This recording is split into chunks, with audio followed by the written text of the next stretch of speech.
മികച്ച ആസ്വാദനത്തിനായി ഇയർഫോണുകൾ ഉപയോഗിക്കുക. എല്ലാ കൂട്ടുകാർക്കും കോഫി ടൈം മലയാളത്തിലേക്ക് വീണ്ടും സ്വാഗതം. ഇന്ന് കൂട്ടുകാർക്ക് വേണ്ടി അവതരിപ്പിക്കുന്നത് ഹാസ്യകഥകൾ. ഒരാൾ മരണക്കിടക്കയിലാണ്. അയാൾക്ക് 2 ആൺമക്കളുണ്ട്. മൂത്തവൻ സുന്ദരനും രണ്ടാമൻ വിരൂപനും. ജീവിതകാലം മുഴുവൻ അയാൾ ഇതിനെക്കുറിച്ച് അസ്വസ്ഥനായിരുന്നു.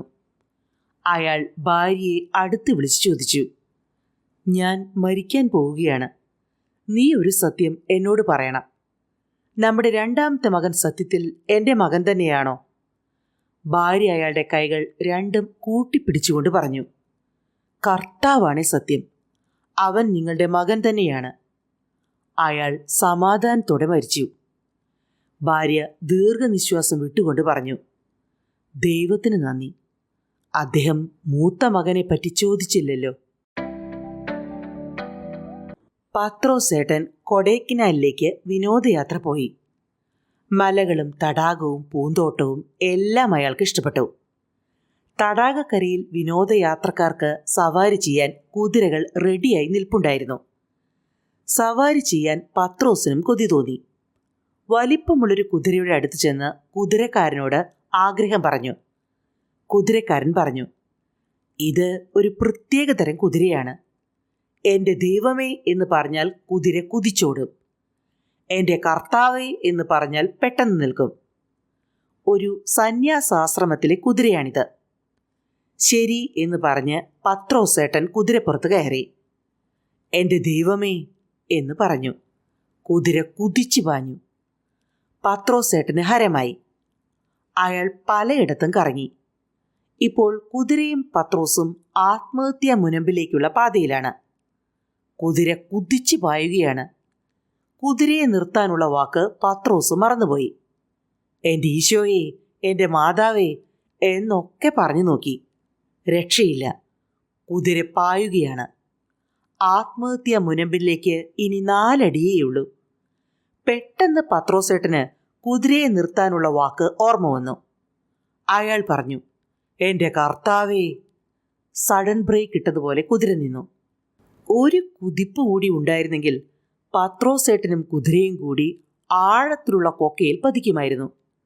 ആശ്വാസത്തോടെ പത്രോസേട്ടൻ പറഞ്ഞു, "എൻ്റെ ദൈവമേ."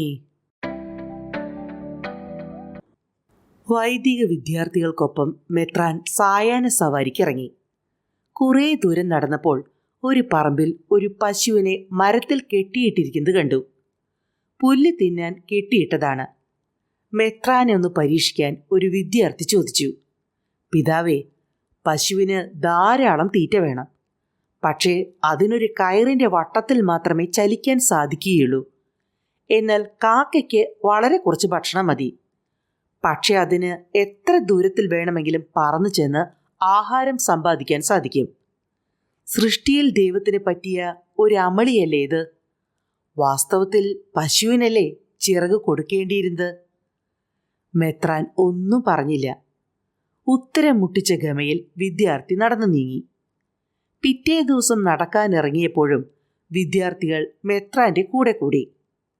കുറേ ദൂരം നടന്നപ്പോൾ മുകളിലൂടെ പറന്നുപോയൊരു കാക്ക തലേ ദിവസത്തെ ചോദ്യകർത്താവായ വൈദിക വിദ്യാർത്ഥിയുടെ തലയിൽ തന്നെ കാഷ്ടിച്ചു. ഇത് കണ്ട മെത്രാൻ അയാളോട് പറഞ്ഞു, "പശുവിന് ചിറക് കൊടുക്കണമെന്ന് താൻ ഇനിയും പറയില്ലല്ലോ." മേരിക്ക് രാത്രിയിൽ ഉറക്കമില്ല. രാത്രിയിൽ ഉറങ്ങാൻ കിടക്കുമ്പോൾ ഒരു തോന്നൽ, തൻ്റെ കട്ടിലിനടിയിൽ ആരോ ഒളിച്ചിരിക്കുന്നുവെന്ന്. ലൈറ്റിട്ട് കട്ടിലിനടിയിൽ നോക്കിയിട്ട് ആരുമില്ല എന്ന് ഉറപ്പുവരുത്തി വീണ്ടും കിടക്കും. മയങ്ങിക്കഴിയുമ്പോൾ വീണ്ടും അതേ തോന്നൽ, വീണ്ടും പരിശോധന. രാത്രി മുഴുവൻ ഇതുതന്നെ പണി. മേരി ഒരു മനോരോഗ വിദഗ്ധൻ്റെ അടുത്തെത്തി. കാര്യങ്ങൾ പറഞ്ഞു. ഡോക്ടർ വിശദമായി കാര്യങ്ങൾ ചോദിച്ചറിഞ്ഞു. ഒരാഴ്ചത്തേക്കുള്ള ഗുളികകൾ കൊടുത്തിട്ട് പറഞ്ഞു, "നിങ്ങൾ എല്ലാ ആഴ്ചയും എന്നെ വന്ന് കാണണം. ചുരുങ്ങിയത് 1 വർഷമെങ്കിലും ചികിത്സിക്കേണ്ടതായി വരും. എൻ്റെ ഫീസ് 500 രൂപ." മേരി ഗുളികകൾ വാങ്ങി ഫീസും കൊടുത്തിട്ട് വീട്ടിലേക്ക് പോയി. ഒരാഴ്ച കഴിഞ്ഞ് വീണ്ടും ഡോക്ടറെ കണ്ടു. അന്നും 500 രൂപയുടെ മരുന്ന് കൊടുത്തു. ഇത് 6 മാസം തുടർന്നു. പക്ഷേ മേരിക്ക് ഉറങ്ങാൻ സാധിച്ചില്ല. ഒരു ദിവസം ഡോക്ടറെ കണ്ടിട്ട് വരുന്ന വഴിയിൽ പരിചയക്കാരനായ ഒരു മരപ്പണിക്കാരനെ കണ്ടു. കുശല പ്രശ്നങ്ങൾക്കിടെ മേരി തൻ്റെ പ്രയാസങ്ങൾ പറഞ്ഞു. ഇത് ഒരു നിസ്സാര കാര്യമാണല്ലോ, മരപ്പണിക്കാരൻ പറഞ്ഞു. അയാൾ മേരിയുടെ കൂടെ പോയി. മേരിയുടെ കട്ടിലിൻ്റെ 4 കാലും മുറിച്ചു കളഞ്ഞു. അയാൾ പറഞ്ഞു, ഇനി കട്ടിലിനടിയിൽ ആർക്കും ഒളിച്ചിരിക്കാൻ സാധിക്കില്ല. അന്ന് മുതൽ മേരി സുഖമായി ഉറങ്ങി. ഒരു ഫാക്ടറിയിലെ ഏറ്റവും പ്രധാനപ്പെട്ട യന്ത്രം തകരാറിലായി. അവിടെയുള്ള എഞ്ചിനീയർമാർ പഠിച്ച പണി 18 നോക്കിയിട്ട് അത് ശരിയാക്കാൻ സാധിച്ചില്ല. അവസാനം അവർ ഒരു റിട്ടയേർഡ് എഞ്ചിനീയറെ സമീപിച്ചു. ഏത് യന്ത്രത്തിൻ്റെയും എന്ത് തകരാറുകൾക്കും കണ്ടുപിടിക്കുന്നതിൽ വിദഗ്ധനാണ് അദ്ദേഹം. അദ്ദേഹം ഫാക്ടറിയിൽ വന്നു. ഒരു ദിവസം മുഴുവൻ വിശദമായ പരിശോധന നടത്തി. അവസാനം ഒരു ചോക്കുകൊണ്ട് യന്ത്രത്തിൻ്റെ ഒരു ഭാഗത്ത് ഒരു ഗുണനചിഹ്നമിട്ടു. എന്നിട്ട് പറഞ്ഞു, ഈ ഭാഗം തുറന്ന് അകത്ത് കാണുന്ന ബോൾട്ട് മാറ്റി പുതിയത് ഇടണം. ഫാക്ടറിയിലെ എഞ്ചിനീയർമാർ അപ്രകാരം ചെയ്തു. യന്ത്രം സുന്ദരമായി പ്രവർത്തിച്ചു തുടങ്ങി. പിറ്റേ ദിവസം കമ്പനിയിൽ ഒരു ബിൽ ലഭിച്ചു.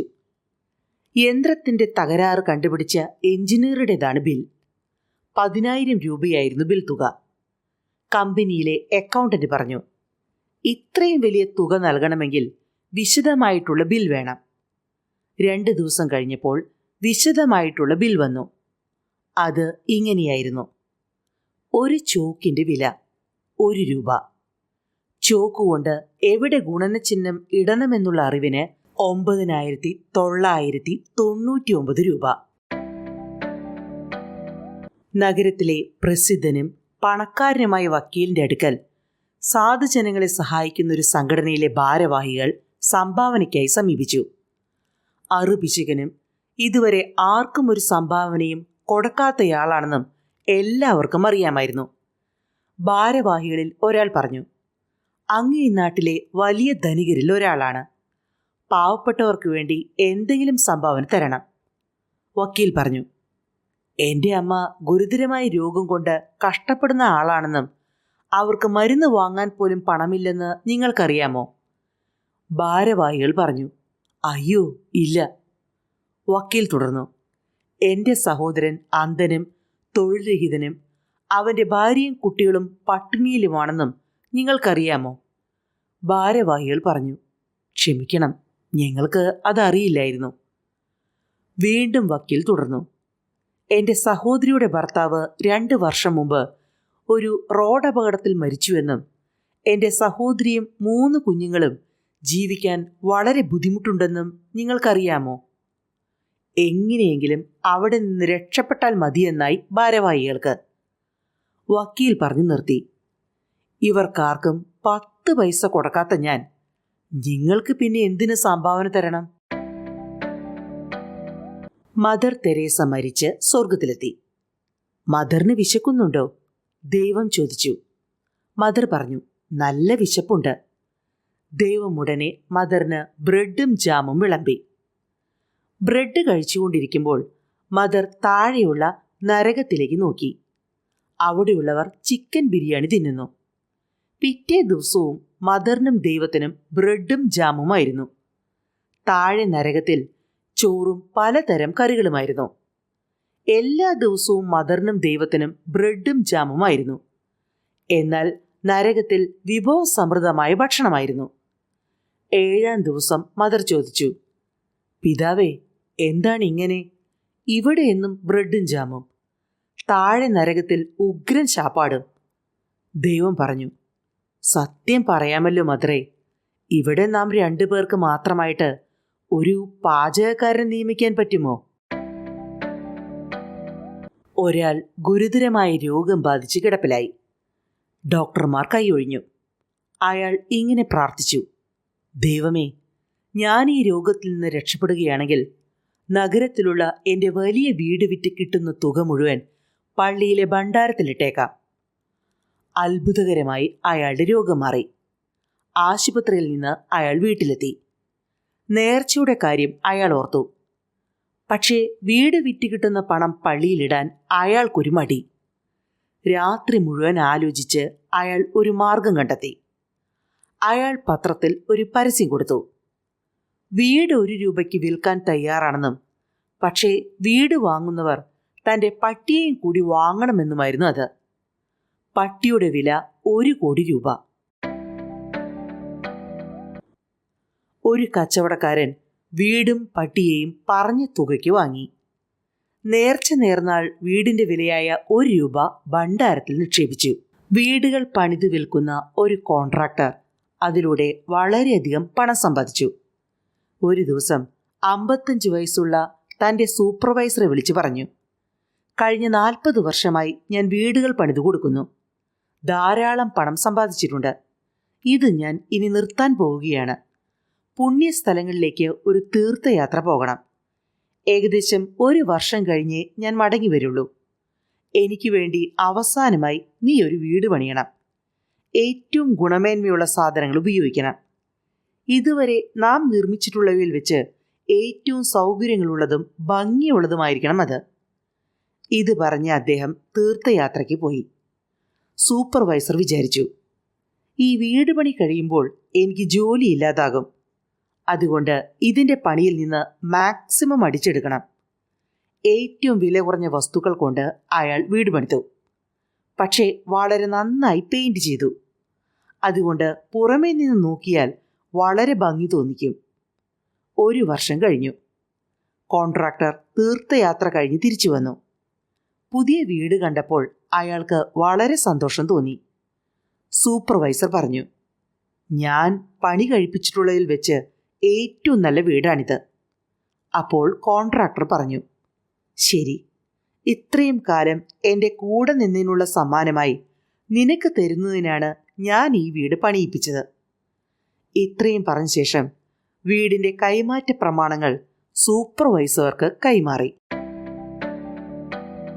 ഉത്തർപ്രദേശത്തിലെ ഒരു മുൻ പൊതുമരാമത്ത് വകുപ്പ് മന്ത്രി ഒരിക്കൽ ബീഹാറിലെ ഒരു മുൻ പൊതുമരാമത്ത് വകുപ്പ് മന്ത്രിയെ തൻ്റെ വീട്ടിലേക്ക് ക്ഷണിച്ചു. ഗംഭീരമായ സ്വീകരണമാണ് ഒരുക്കിയിരുന്നത്.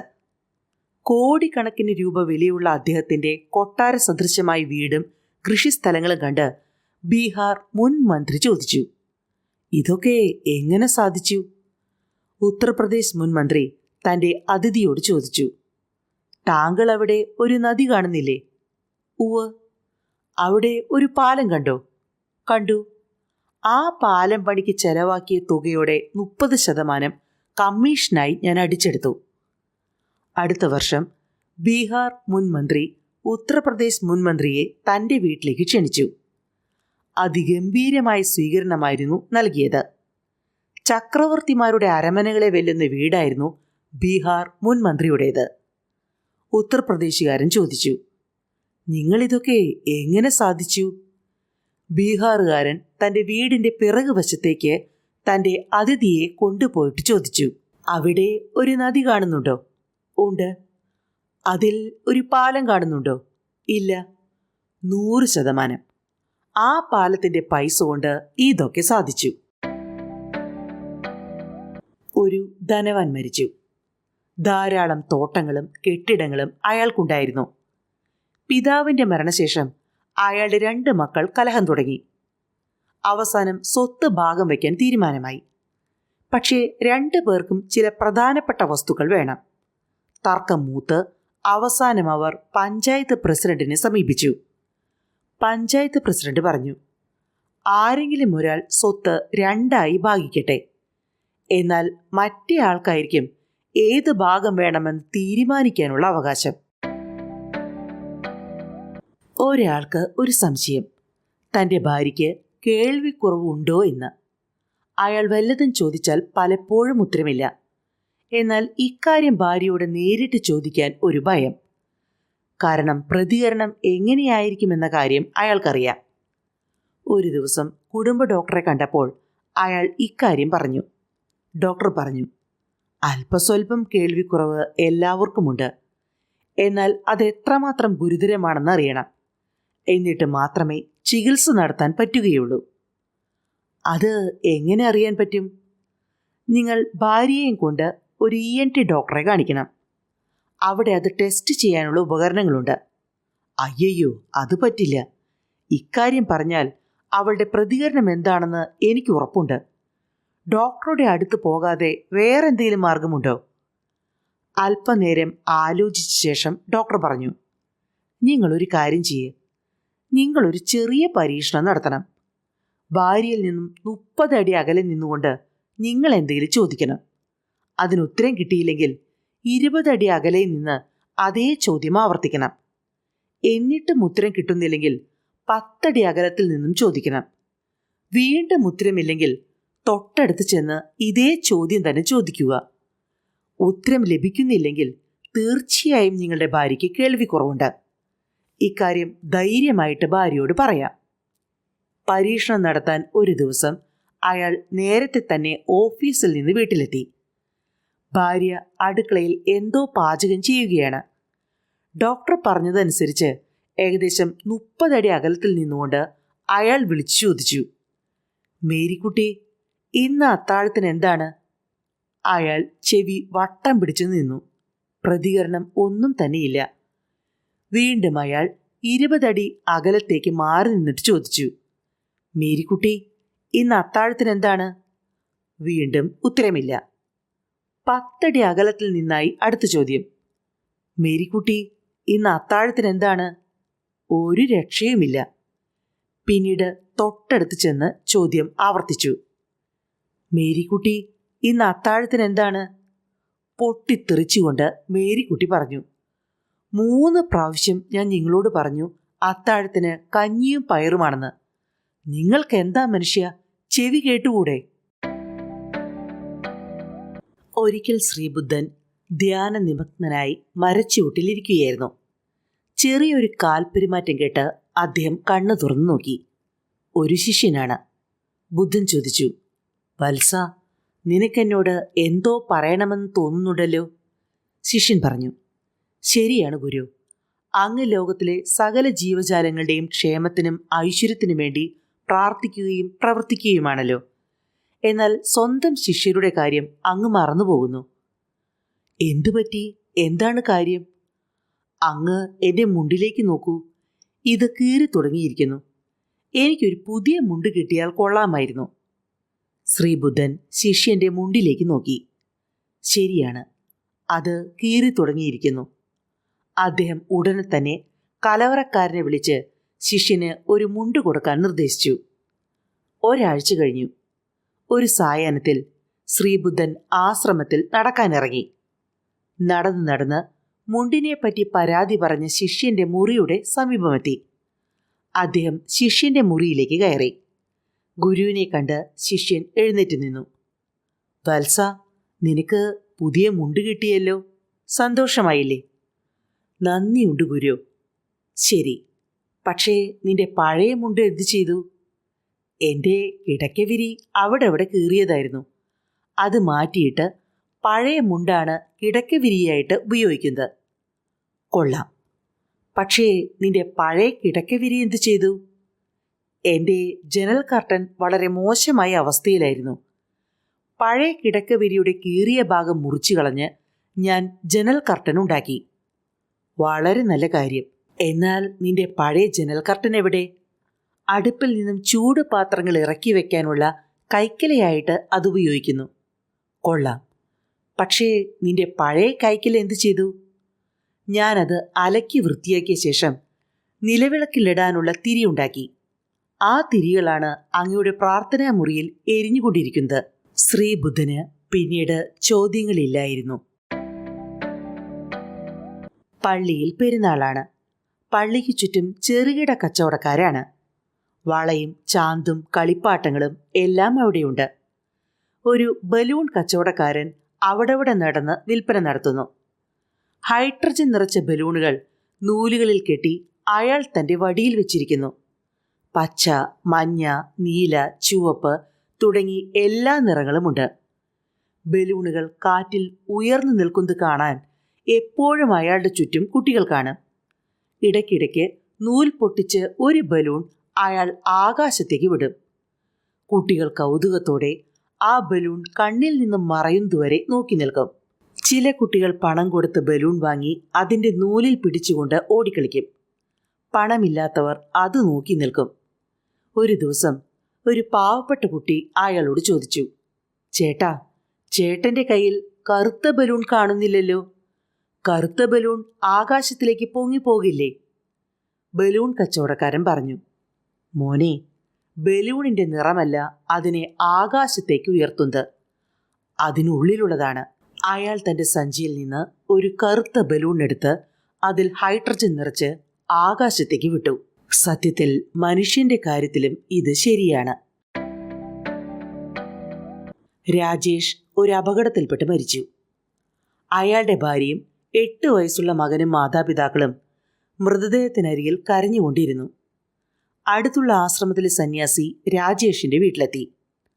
രാജേഷും കുടുംബാംഗങ്ങളും പതിവായി ആശ്രമത്തിൽ പോകുമായിരുന്നു. സന്യാസിയെ കണ്ടപ്പോൾ രാജേഷിന്റെ ഭാര്യ അലമുറയിട്ട് കരയാൻ തുടങ്ങി. അയാൾ നിലവിളിച്ചുകൊണ്ട് പറഞ്ഞു, സ്വാമി, ഞാൻ ഇനി എന്തു ചെയ്യും? ഇത്ര ചെറുപ്പത്തിൽ തന്നെ അദ്ദേഹം മരിച്ചുപോയല്ലോ. എൻ്റെ മോനെ ഞാൻ ഇനി എങ്ങനെ വളർത്തി വലുതാക്കും? അദ്ദേഹത്തിന് എങ്ങനെയെങ്കിലും ജീവൻ തിരിച്ചു നൽകണേ. രാജേഷിന്റെ മാതാപിതാക്കളും ഉച്ചത്തിൽ കരഞ്ഞുകൊണ്ട് രാജേഷിനെ ജീവിപ്പിക്കാൻ സ്വാമിയോട് അപേക്ഷിച്ചു. അല്പനേരം ആലോചിച്ച ശേഷം സന്യാസി പറഞ്ഞു, ശരി, ഒരു ഗ്ലാസ് വെള്ളം കൊണ്ടുവരൂ. വെള്ളമെത്തി. സന്യാസി വെള്ളം മൃതദേഹത്തിൻ്റെ അടുക്കൽ വെച്ചിട്ട് പറഞ്ഞു, രാജേഷ് ഉയർത്തെഴുന്നേൽക്കണമെന്ന് ആഗ്രഹിക്കുന്നയാൾ ഈ ഗ്ലാസ്സിൽ വെള്ളം കുടിക്കണം. വെള്ളം കുടിച്ചു കഴിയുമ്പോൾ രാജേഷിന് ജീവൻ തിരിച്ചു കിട്ടും. പക്ഷേ വെള്ളം കുടിച്ചയാൾ ഉടനെ മരിക്കും. സൂചി വീണാൽ കേൾക്കുന്ന നിശബ്ദത അവിടെ പരന്നു. സന്യാസി രാജേഷിന്റെ ഭാര്യയോട് പറഞ്ഞു, രാജേഷ് ജീവിച്ചു കാണണമെന്ന് നിങ്ങളല്ലേ ഏറ്റവും കൂടുതൽ ആഗ്രഹിച്ചത്? ഈ വെള്ളം കുടിക്കൂ. അവൾ വയസ്സായ തൻ്റെ മാതാപിതാക്കളെ നോക്കി. അവർ തിരിച്ചു നോക്കി. പക്ഷേ ആരും വെള്ളം കുടിക്കാൻ മുമ്പോട്ട് വന്നില്ല. രാജേഷിന്റെ ഭാര്യ പറഞ്ഞു, ഞാൻ എൻ്റെ മാതാപിതാക്കളുടെ ഏക മകളാണ്. കൂടാതെ രാജേഷ് ജീവിച്ചു വരുമ്പോൾ ആര് ഭക്ഷണം ഉണ്ടാക്കി കൊടുക്കും? സന്യാസി ഭർത്തൃമാതാവിനെ നോക്കി. അവർ പറഞ്ഞു, എൻ്റെ മകൾ ഗർഭിണിയാണ്. അവളുടെ പ്രസവ ശുശ്രൂഷ നോക്കാനുള്ളതുകൊണ്ട് ഞാൻ വെള്ളം കുടിക്കില്ല. സന്യാസി അച്ഛനെ നോക്കി. ഞാൻ മരിച്ചാൽ വയസ്സായ എൻ്റെ ഭാര്യയെ ആര് നോക്കും? സന്യാസി പറഞ്ഞു, അപ്പോൾ അതാണ് കാര്യം. എല്ലാവർക്കും ഈ ലോകത്ത് ജീവിച്ചിരിക്കാൻ ധാരാളം കാരണങ്ങളുണ്ട്. അതുകൊണ്ട് നമുക്ക് രാജേഷിന്റെ അന്ത്യകർമ്മങ്ങൾ ആരംഭിക്കാം. ഒരാൾ കഴുകന്റെ മുട്ട കോഴിമുട്ടയുടെ കൂടെ അടവച്ചു. മുട്ട വിരിഞ്ഞ് കോഴിക്കുഞ്ഞുങ്ങളും കഴുകൻ കുഞ്ഞും ഉണ്ടായി. കഴുകൻ കുഞ്ഞ് കോഴിക്കുഞ്ഞുങ്ങൾ ചെയ്യുന്നത് പോലെ തന്നെ ചെയ്തു. ചപ്പുചവറുകൾ ചിക്കിച്ചികഞ്ഞ് അത് പുഴുക്കളും ധാന്യങ്ങളും ഭക്ഷിച്ചു. 2-3 അടി ദൂരത്തിൽ മാത്രമാണ് അതിന് പറക്കാൻ സാധിച്ചത്. കാരണം കോഴിക്കുഞ്ഞുങ്ങൾ അത്ര ദൂരം മാത്രമാണ് പറന്നിരുന്നത്. ഒരു ദിവസം ആകാശത്തിൽ ഒരു കഴുകൻ പറക്കുന്നത് കണ്ടു. കഴുകൻ കുഞ്ഞ് തള്ളക്കോഴിയോട് ചോദിച്ചു, അത് എന്തു പക്ഷിയാണ്? തള്ളക്കോഴി പറഞ്ഞു, അതൊരു കഴുകനാണ്. അതിന് വളരെ ഉയരത്തിൽ പറക്കാൻ സാധിക്കും. നീയൊരു കോഴിക്കുഞ്ഞല്ലേ, നിനക്ക് ഉയരത്തിൽ പറക്കാൻ സാധിക്കില്ല. കഴുകൻ കുഞ്ഞ് അത് കേട്ട് താൻ ഒരു കോഴിക്കുഞ്ഞാണെന്ന് വിചാരിച്ച് ഒരു കോഴിയെപ്പോലെ തന്നെ ജീവിച്ച് മരിച്ചു. തൻ്റെ കുട്ടിയെയും കൊണ്ടൊരു യുവതി കടൽക്കരയിൽ ചെന്നിരിക്കുകയായിരുന്നു. കുട്ടി തിരകൾക്കൊപ്പം അങ്ങോട്ടും ഇങ്ങോട്ടും ഓടിക്കളിക്കുകയായിരുന്നു. പെട്ടെന്ന് വലിയൊരു തിരമാല വന്ന് കുട്ടിയെ മൂടി. നിമിഷനേരം കൊണ്ട് കുട്ടി തീരത്തു നിന്നും 20 അടി അകലെയായി. കുട്ടിയുടെ അമ്മ ഉച്ചത്തിൽ കരയാൻ തുടങ്ങി. കരച്ചിൽ കേട്ട് ഓടിയെത്തിയ ഒരു യുവാവ് കടലിൽ ചാടി കുട്ടിയെ രക്ഷിച്ചു. കുട്ടിയെ വാരിയെടുത്ത് അമ്മ ഉമ്മ വെച്ചു. അവളുടെ സന്തോഷത്തിന് അതിരില്ലായിരുന്നു. അല്പം കഴിഞ്ഞ് കുട്ടിയെ നിലത്ത് നിർത്തിയപ്പോൾ കുട്ടിയുടെ ഒരു കാലിൽ ചെരുപ്പില്ലെന്ന് അമ്മ കണ്ടു. അയ്യയ്യോ, ഒരു ചെരുപ്പ് കാണുന്നില്ലല്ലോ എന്ന് പറഞ്ഞായി ആ അമ്മയുടെ കരച്ചിൽ. ഒരിടത്ത് ഒരു കർഷകനുണ്ടായിരുന്നു. തക്കാളിയാണ് പ്രധാനമായും അയാൾ കൃഷി ചെയ്തിരുന്നത്. ആ സീസണിൽ തക്കാളിത്തോട്ടത്തിൽ നല്ല വിളവുണ്ടായി. അപ്പോഴും കർഷകന് സങ്കടം. അയാളുടെ കൂട്ടുകാരൻ ചോദിച്ചു, എന്താണോടോ ഇങ്ങനെ വിഷാദിച്ചിരിക്കുന്നത്? തോട്ടത്തിൽ നല്ല വിളവുണ്ടല്ലോ. കർഷകൻ പറഞ്ഞു, ഈ സീസണിൽ ചീത്ത തക്കാളി പറിച്ചാണ് എൻ്റെ പന്നികൾക്ക് കൊടുത്തിരുന്നത്. ഇക്കുറി എല്ലാം നല്ല തക്കാളിയാണ്, ഒന്നിനെ പോലും കേടില്ല. ഇനി പന്നികൾക്ക് ഞാൻ എന്തു കൊടുക്കും? ഒരാൾ തൻ്റെ പറമ്പിൽ കിളയ്ക്കുകയായിരുന്നു. അയാളുടെ തൂമ്പ ഒരു ചെമ്പുകുടത്തിൽ മുട്ടി. കുടം എടുത്തു നോക്കിയപ്പോൾ അത് ഭദ്രമായി അടച്ചു വെച്ചിരുന്നു. വളരെ പ്രയാസപ്പെട്ട് അയാൾ അത് തുറന്നു. കുടത്തിൽ നിന്നും പുകച്ചുരുളുകൾ ഉയർന്നു. കുറേ കഴിഞ്ഞപ്പോൾ അതിൽ നിന്നും ഒരു ഭൂതം പ്രത്യക്ഷപ്പെട്ടു. ഭൂതം പറഞ്ഞു, വളരെ നന്ദി സുഹൃത്തേ, എന്നെ തുറന്നു വിട്ടതിന് പ്രതിഫലമായി ഞാൻ നിങ്ങൾക്ക് 2 വരം തരാം. പക്ഷേ നിങ്ങൾക്ക് ലഭിക്കുന്നതിൻ്റെ ഇരട്ടി നിങ്ങളുടെ അയൽക്കാരന് ലഭിക്കും. കർഷകൻ സന്തോഷത്തോടെ പറഞ്ഞു, എനിക്ക് 1 കോടി രൂപ വേണം. ഭൂതം പറഞ്ഞു, ശരി, നിങ്ങൾക്ക് 1 കോടിയും അയൽക്കാരന് 2 കോടിയും കിട്ടട്ടെ. ഇനി 2ാമത്തെ വരം ചോദിച്ചുകൊള്ളൂ. കർഷകൻ പറഞ്ഞു, എൻ്റെ ഒരു കിഡ്നി പോകട്ടെ. ഒരു മുത്തച്ഛൻ തൻ്റെ മകനോടും കൊച്ചുമകളോടുമൊപ്പം ജീവിക്കുകയായിരുന്നു. കാലം കടന്നുപോയി. മുത്തച്ഛന് പ്രായമേറെയായി. കൈകൾ വിറച്ചു തുടങ്ങി. ഭക്ഷണം കഴിക്കുമ്പോൾ കുറെ പുറത്തു പോകും. ഒരു ദിവസം കുറെ അതിഥികൾ വീട്ടിൽ വന്നു. എല്ലാവരും കൂടി ഭക്ഷണത്തിനിരുന്നു. മുത്തച്ഛൻ പാത്രം കയ്യിലെടുത്തപ്പോൾ താഴെ വീണ് പൊട്ടി. ഭക്ഷണം മേശപ്പുറത്തും അതിഥികളുടെ വസ്ത്രത്തിലും വീണു. അതിഥികൾ പോയി കഴിഞ്ഞപ്പോൾ മകൻ പറഞ്ഞു, അച്ഛൻ ഇനി ഊണുമേശയിലിരുന്ന് ഭക്ഷണം കഴിക്കണ്ട. ആഹാരം അച്ഛൻ്റെ മുറിയിൽ തന്നുകൊള്ളാം. താഴെ വീണാൽ പൊട്ടാത്തൊരു പാത്രവും തരാം. മുത്തച്ഛൻ്റെ ജീവിതം തൻ്റെ മുറിയിലായി ഒതുങ്ങി. ഏതാനും നാൾ കഴിഞ്ഞു. അദ്ദേഹം മരിച്ചു. മരണാനന്തര ക്രിയകൾക്ക് ശേഷം മുത്തച്ഛൻ്റെ മുറി വൃത്തിയാക്കിക്കൊണ്ടിരുന്നപ്പോൾ ഇളയ കൊച്ചുമകൻ മുത്തച്ഛൻ്റെ പാത്രമെടുത്ത് കഴുകി വൃത്തിയാക്കി. ഇത് കണ്ട അവൻ്റെ അച്ഛൻ പറഞ്ഞു, നീ എന്തിനാടാ അത് എടുക്കുന്നത്? പഴയ പാത്രങ്ങൾ എടുക്കുന്നവർ വരുമ്പോൾ കൊടുത്തേക്കാം. അപ്പോൾ കുട്ടി പറഞ്ഞു, ഞാനിത് സൂക്ഷിച്ചു വെക്കുന്നത് അച്ഛന് വേണ്ടിയാണ്. ഒരാൾ മരിച്ച് നരകത്തിലെത്തി. അവിടെ ഓരോ രാജ്യക്കാർക്കും നരകങ്ങളുണ്ട്. വിസയില്ലാത്ത ആർക്കും എവിടെയും താമസിക്കാം. അയാൾ ജർമ്മൻ നരകത്തിലെത്തിയിട്ട് ചോദിച്ചു, ഈ നരകത്തിലെ ശിക്ഷകൾ എന്താണ്? ഇവിടെ ഒരാൾ വന്നാൽ വൈദ്യുതി കസേരയിൽ 1 മണിക്കൂർ ഇരുത്തും. പിന്നീട് ആണികൾ തറച്ച പലകയിൽ 1 മണിക്കൂർ കിടത്തും. അതിനുശേഷം ജർമ്മൻ ചെകുത്താന്മാർ വന്ന് ദിവസം മുഴുവൻ ചാട്ട കൊണ്ടടിക്കും. പിന്നീട് അയാൾ അമേരിക്കയിലെ നരകത്തിലെത്തിയിട്ട് ചോദിച്ചു, ഇവിടുത്തെ പീഡനങ്ങൾ എന്തൊക്കെയാണ്? അമേരിക്കൻ നരകത്തിലെ ശിക്ഷകളും ഏറെക്കുറെ ജർമ്മൻ നരകത്തിലേതുപോലെ തന്നെയാണ്. റഷ്യ, ഇംഗ്ലണ്ട്, ജപ്പാൻ തുടങ്ങി മിക്ക നരകങ്ങളിലും ശിക്ഷാരീതികൾ സമാന രീതിയിൽ തന്നെ. അവസാനമയാൾ ഇന്ത്യൻ നരകത്തിലെത്തി. അവിടെ വലിയ ക്യൂ കണ്ട് അയാൾ അതിശയിച്ചു പോയി. ഇവിടുത്തെ ശിക്ഷാരീതികൾ എന്തൊക്കെയാണ്? അയാൾ ചോദിച്ചു. ഇവിടെ വരുന്നയാളെ ആദ്യം വൈദ്യുത കസേരയിൽ 1 മണിക്കൂർ ഇരുത്തും. പിന്നീട് ആണി തറച്ച പലകയിൽ 1 മണിക്കൂർ കിടത്തും. അതിനുശേഷം ഇന്ത്യൻ ചെകുത്താന്മാർ വന്ന് ദിവസം മുഴുവനും അടിക്കും. ഈ ശിക്ഷാരീതികൾ തന്നെയാണല്ലോ എല്ലാ നരകങ്ങളിലും. പിന്നെ ഇവിടെ എന്താണ് ഇത്ര നീളമുള്ള ക്യൂ? അതിന് കാരണമുണ്ട്. പവർ കട്ടായതുകൊണ്ട് വൈദ്യുത കസേര പ്രവർത്തിക്കാറില്ല. പലകയിൽ അടിച്ചു വെച്ചിരിക്കുന്ന ആണികൾ ആരോ മോഷ്ടിച്ചു കൊണ്ടുപോയി. പിന്നീട് ഇന്ത്യൻ ചെകുത്താന്മാർ സർക്കാർ ഉദ്യോഗസ്ഥരായതുകൊണ്ട് രാവിലെ വന്ന് ഒപ്പിട്ട ശേഷം ക്യാൻറ്റീനിൽ പോയിരിക്കും. ഇനി ആരെങ്കിലും പണി ചെയ്യാൻ തയ്യാറായാൽ മിക്ക ദിവസവും ബന്ധും ഹർത്താലുമായിരിക്കും. ഒരു കുട്ടി തൻ്റെ അമ്മയോട് ചോദിച്ചു, മമ്മി, മനുഷ്യൻ എങ്ങനെയാണ് ഭൂമിയിൽ ഉണ്ടായത്?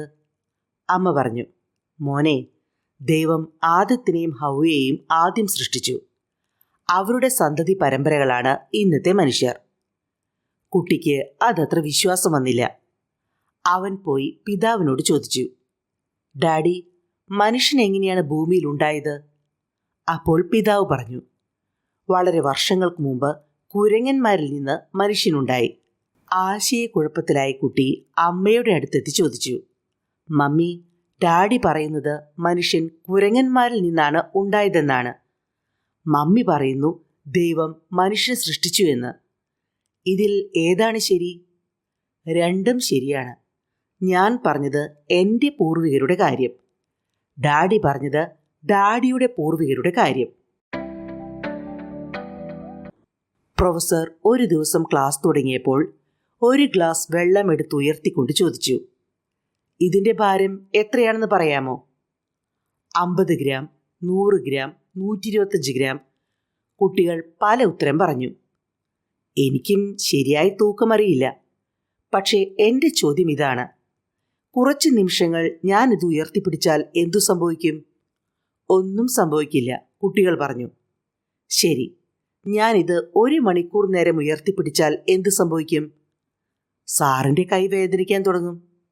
ശരിയാണ്, ഞാനിത് 1 ദിവസം മുഴുവൻ ഉയർത്തിപ്പിടിച്ചാൽ എന്തു സംഭവിക്കും?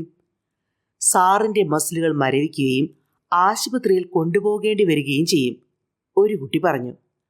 വളരെ ശരിയാണ്. പക്ഷേ ഒരു കാര്യം നിങ്ങൾ ഓർക്കണം, ഈ സമയം മുഴുവൻ ഗ്ലാസിൻ്റെ ഭാരം കൂടിയിട്ടില്ലല്ലോ. ഇല്ല. പിന്നെ എന്താണ് എൻ്റെ കൈ വേദനിക്കാൻ കാരണം? കുട്ടികൾ ഉത്തരം പറഞ്ഞില്ല. കൈ വേദനിക്കാതിരിക്കാൻ ഞാൻ എന്തു ചെയ്യണം? ഗ്ലാസ് താഴെ വയ്ക്കണം. ശരിയാണ്. ജീവിതത്തിലെ പ്രശ്നങ്ങളും ഈ ഗ്ലാസും വെള്ളവും പോലെയാണ്. കുറച്ചു നേരം നിങ്ങൾ മനസ്സിൽ കൊണ്ടു നടന്നാൽ പ്രശ്നമില്ല. കുറേ ദിവസങ്ങൾ കൊണ്ടു നടന്നാൽ ബുദ്ധിമുട്ട് അനുഭവപ്പെടും. കുറേ മാസങ്ങൾ കൊണ്ടു നടന്നാൽ നിങ്ങൾ ഒന്നിനും കൊള്ളാത്തവരായി തീരും. അതുകൊണ്ട് നിങ്ങളുടെ പ്രശ്നങ്ങളും വഴക്കുകളും ഉറങ്ങാൻ പോകുന്നതിന് മുമ്പ് മനസ്സിൽ നിന്ന് കളയണം. ഉറങ്ങി എഴുന്നേൽക്കുമ്പോൾ മനസ്സ് ശുദ്ധമായിരിക്കണം. രാജേഷ് ക്ഷിപ്രകോപിയായ ഒരു കുട്ടിയാണ്. എന്തിനും ഏതിനും ആരോടും അവൻ ദേഷ്യപ്പെടുകയും വഴക്ക് കൂടുകയും ചെയ്യും. ഒരു ദിവസം അവൻ്റെ പിതാവ് കുറെ ആണികളും ഒരു പലകയും ഒരു ചുറ്റികയും കൊടുത്തിട്ട് പറഞ്ഞു, നിനക്ക് കോപം വരുമ്പോൾ ഒരാണി ഈ പലകയിൽ അടിച്ചു കയറ്റണം. ആദ്യ ദിവസം അവൻ 37 ആണികൾ അടിച്ചു. പിറ്റേ ദിവസം 25ആയി. ദിവസം കഴിയും തോറും ആണികളുടെ എണ്ണം കുറഞ്ഞു വന്നു. ദേഷ്യം അടക്കുന്നതാണ് ആണി അടിക്കുന്നതിലും നല്ലതെന്ന് അവൻ മനസ്സിലാക്കി. അവസാനം ഒറ്റ ആണി പോലും അടിക്കാത്ത ഒരു ദിവസം വന്നു. ഇക്കാര്യം അവൻ പിതാവിനോട് പറഞ്ഞു. നല്ല കാര്യം. നീ ഇനി ഒരു കാര്യം ചെയ്യേ, ദേഷ്യപ്പെടാത്ത ഓരോ ദിവസത്തിനും ഓരോ ആണി ആ പലകയിൽ നിന്നും പറിച്ചെടുക്കണം. ആണി പറിച്ചെടുക്കുന്ന ചുറ്റിക കൊണ്ട് അവൻ ദിവസവും ഓരോ ആണി പറിച്ചെടുക്കാൻ തുടങ്ങി. അവസാനം പലകയിൽ ഒറ്റ ആണി പോലും ഇല്ലാതെയായി. ആണികളില്ലാത്ത പലകയുമായി രാജേഷ് പിതാവിൻ്റെ പക്കലെത്തി. വളരെ നല്ല കാര്യം രാജേഷ്, പിതാവ് അവനെ അഭിനന്ദിച്ചു. പക്ഷേ നീ ഒരു കാര്യം കണ്ടോ? പലകയിൽ മുഴുവൻ ആണി അടിച്ച പാടുകളാണ്. ഞാൻ നിനക്ക് തന്ന പലകയിൽ ഈ പാടുകളില്ലായിരുന്നു. നാം ഒരാളോട് ദേഷ്യപ്പെടുകയോ അയാളെ ഉപദ്രവിക്കുകയോ ചെയ്യുമ്പോൾ ഇതാണ് സംഭവിക്കുന്നത്. നാം ക്ഷമ പറഞ്ഞാലും നാം ചെയ്തതിൻ്റെ മുറിവ് അവിടെ കാണും. ഒരാളെ കത്തികൊണ്ട് കുത്തിയിട്ട് ക്ഷമ ചോദിച്ചാലും മുറിവ് അവിടെ തന്നെ ഉണ്ടാകും.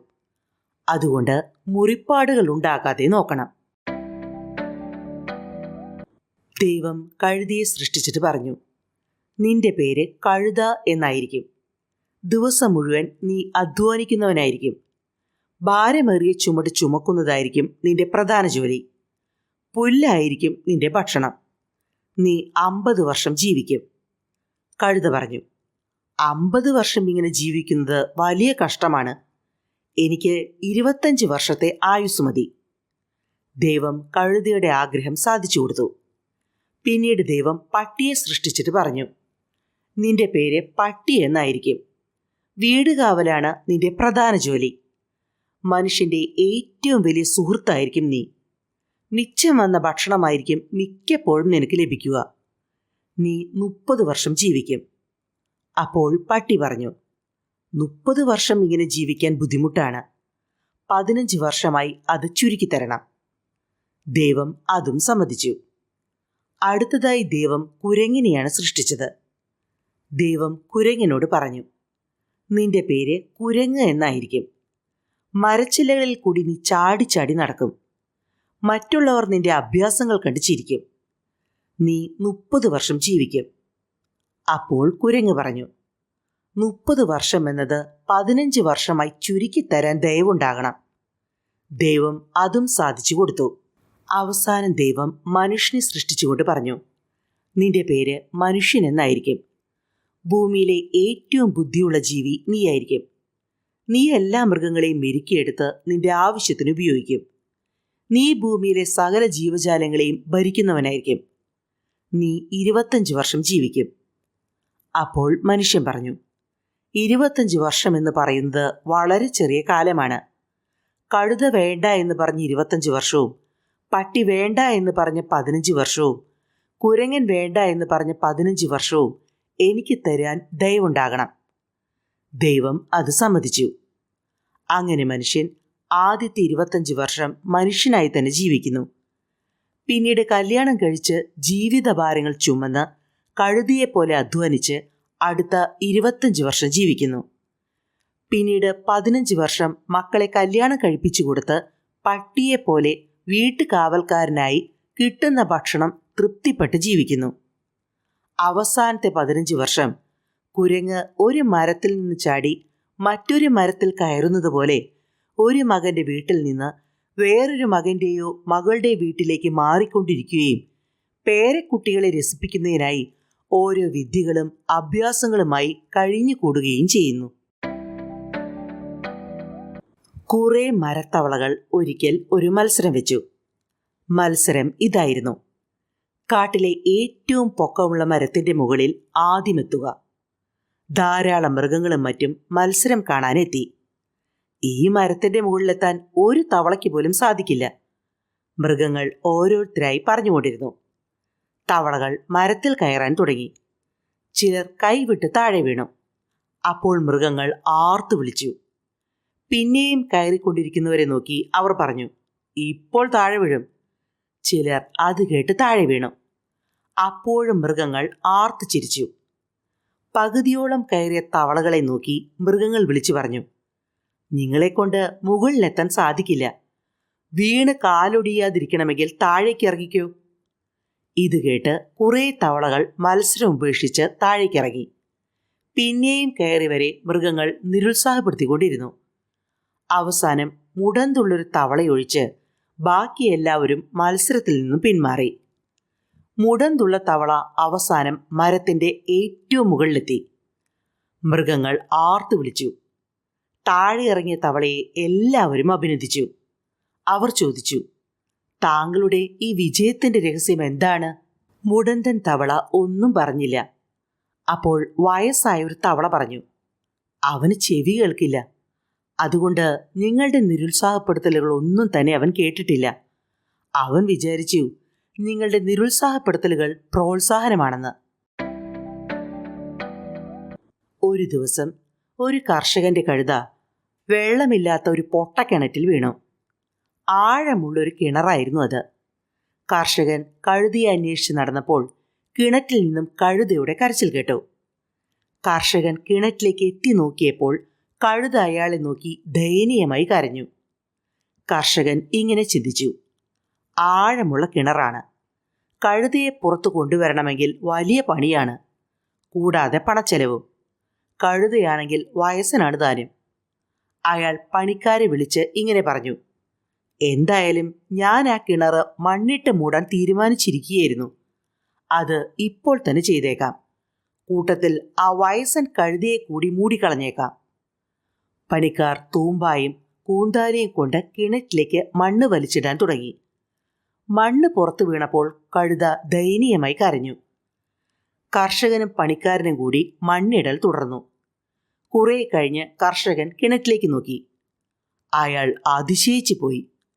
ഓരോ തൂമ്പ മണ്ണും പുറത്തേക്ക് വീഴുമ്പോൾ കഴുത അത് കുടഞ്ഞു കളയുന്നു. അങ്ങനെ കുടഞ്ഞു കളഞ്ഞ മണ്ണുകൊണ്ട് കിണർ പകുതിയോളം നിറഞ്ഞിരിക്കുന്നു.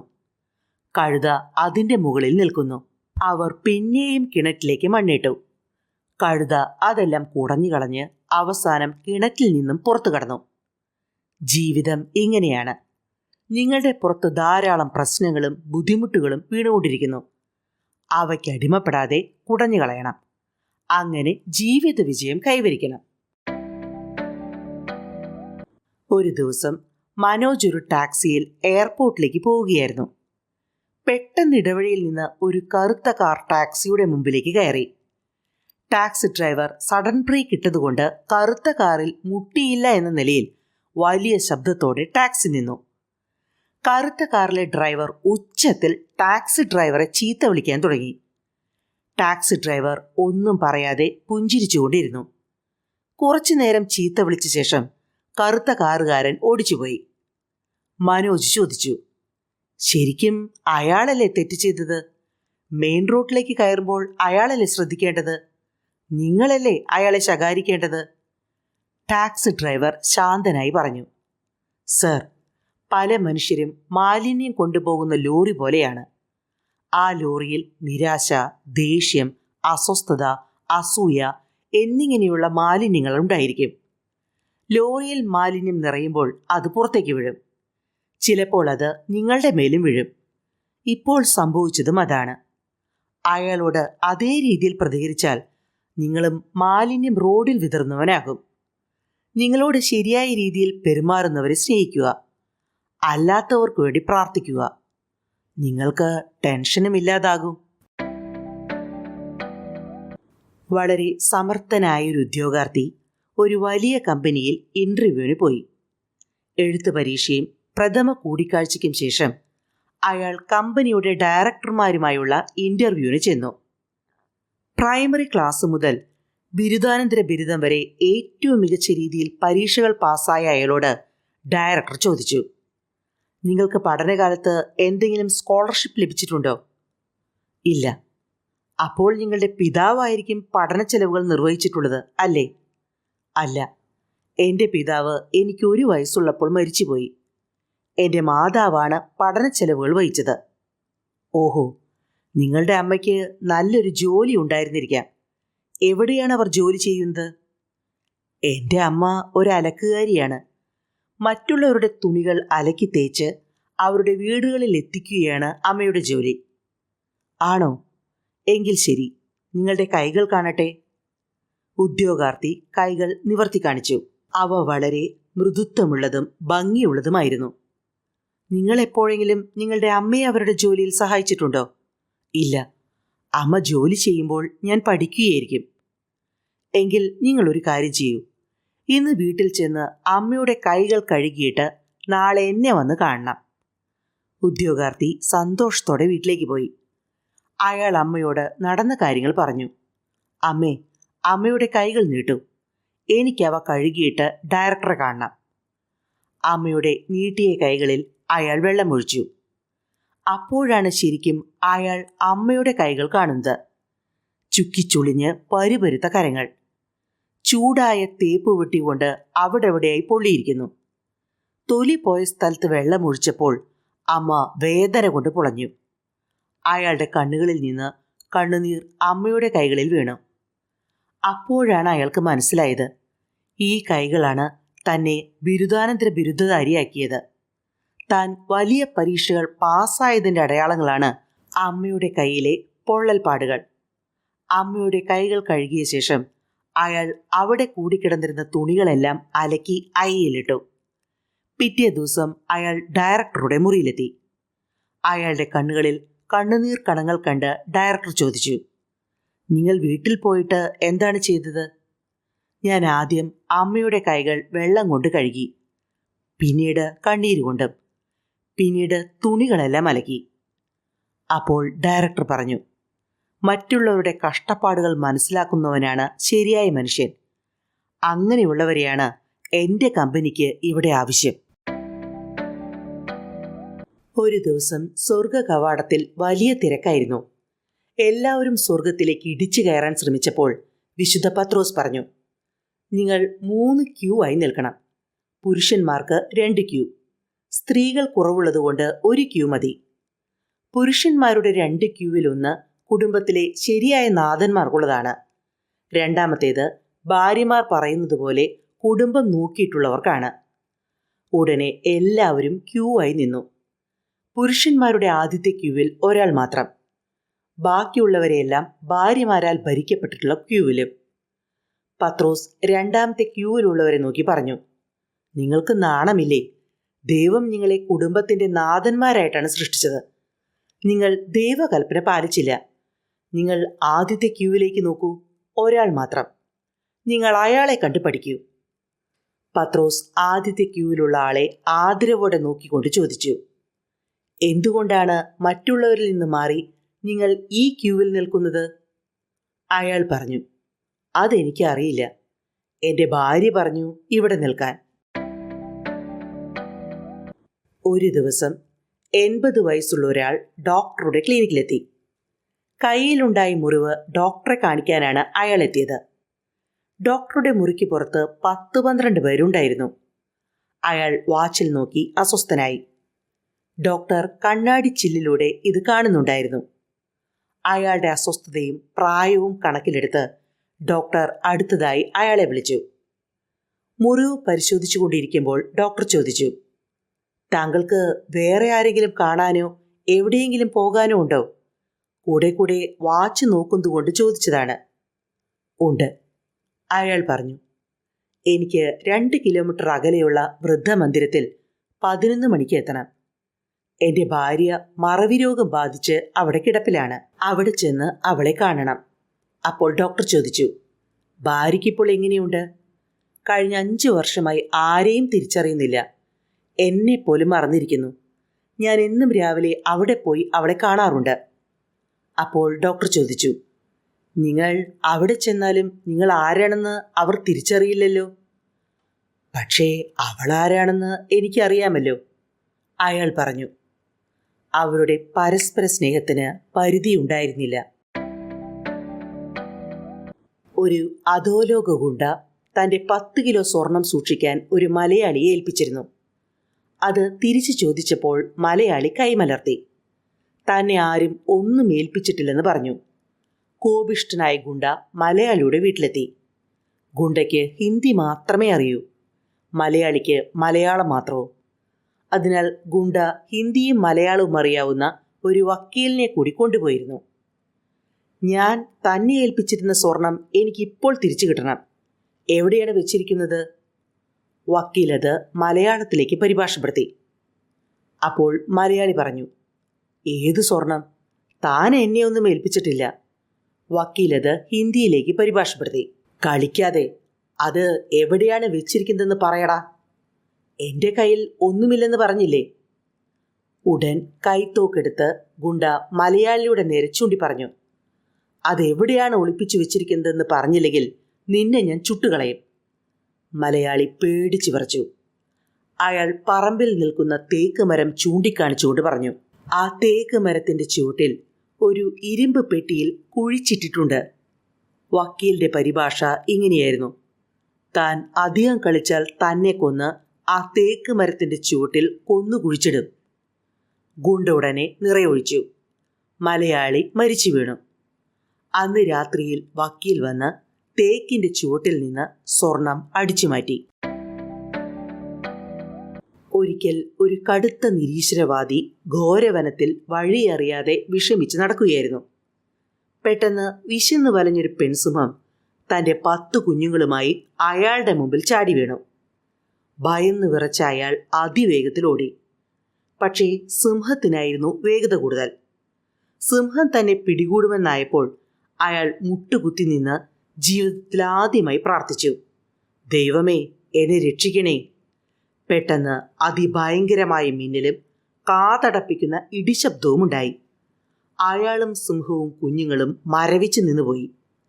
ഭയാനകമായി നിശബ്ദത. ആകാശത്തിൽ മുഴങ്ങുന്ന ശബ്ദത്തിൽ ദൈവം പറഞ്ഞു, നിങ്ങൾ നിരീശ്വരവാദികൾ എന്നിൽ വിശ്വസിക്കുന്നില്ല എന്ന് മാത്രമല്ല, മറ്റുള്ളവരെ എന്നിൽ നിന്നും അകറ്റുന്നു. കുരങ്ങിൽ നിന്നാണ് മനുഷ്യനുണ്ടായതെന്ന് പറഞ്ഞു നടക്കുന്നു. പക്ഷേ ഇതുപോലുള്ള ആപത്ത് വരുമ്പോൾ എന്നോട് കേണപേക്ഷിക്കുന്നു. അപ്പോൾ അയാൾ പറഞ്ഞു, ശരിയാണ്, ഇപ്പോഴാണ് എനിക്ക് മനസ്സിലായത് ദൈവമുണ്ടെന്ന്. ഞാൻ ഈശ്വരവിശ്വാസിയാകാം. പക്ഷേ ഈ സിംഹത്തിന് ഈശ്വരവിശ്വാസമില്ലല്ലോ. അപ്പോൾ ദൈവം പറഞ്ഞു, നല്ല ഐഡിയ, സിംഹത്തിനെ ഞാൻ ഈശ്വരവിശ്വാസിയാക്കാം. ഇത്രയും പറഞ്ഞ ശേഷം ദൈവം മേഘത്തിനുള്ളിലേക്ക് മറഞ്ഞു. പ്രകാശം മാഞ്ഞു. കാടിൻ്റെ സാധാരണ ശബ്ദം എങ്ങും കേൾക്കാൻ തുടങ്ങി. മരവിച്ചു നിന്ന സിംഹം തല ഉയർത്തി.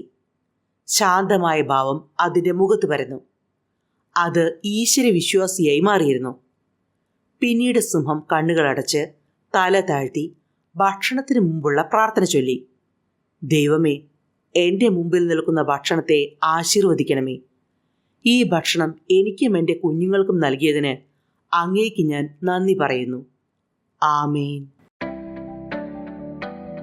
30ാം വിവാഹ വാർഷികം ആഘോഷിക്കാൻ ഭാര്യയും ഭർത്താവും കൂടി ഒരു മുന്തിയ ഹോട്ടലിലെത്തി. ഭക്ഷണത്തിന് ശേഷം ഭർത്താവ് അതിമനോഹരമായൊരു വജ്ര ലോക്കറ്റ് ഭാര്യയ്ക്ക് സമ്മാനിച്ചു. സന്തോഷത്തോടെ ഭാര്യ ലോക്കറ്റ് തുറന്നപ്പോൾ ഒരു കുട്ടി ഭൂതം അതിൽ നിന്ന് പുറത്തു ചാടി. ഭൂതം പറഞ്ഞു, 30 വർഷം വിശ്വസ്തയോടെ ഒരുമിച്ച് ജീവിച്ച നിങ്ങൾക്ക് എൻ്റെ ആശംസകൾ.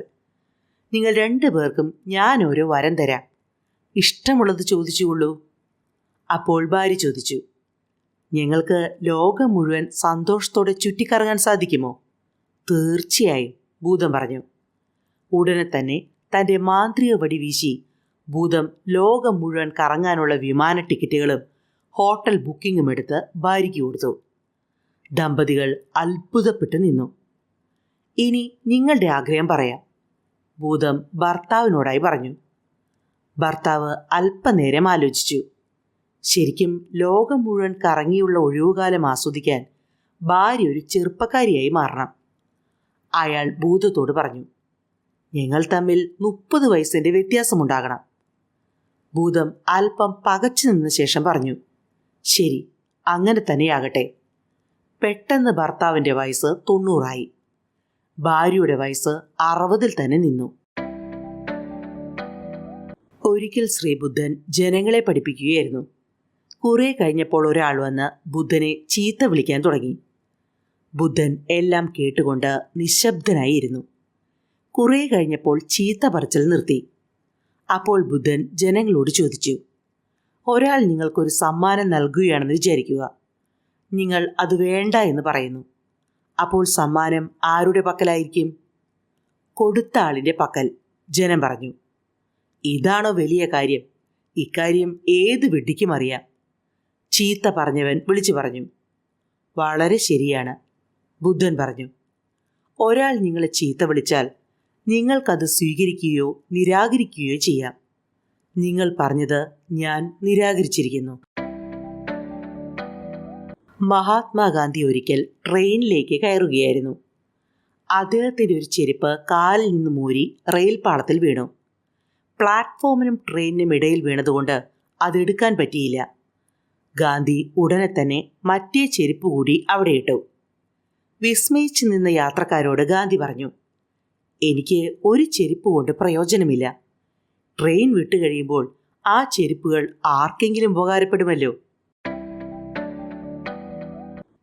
സ്ഥലം ഒരു എയർപോർട്ട്.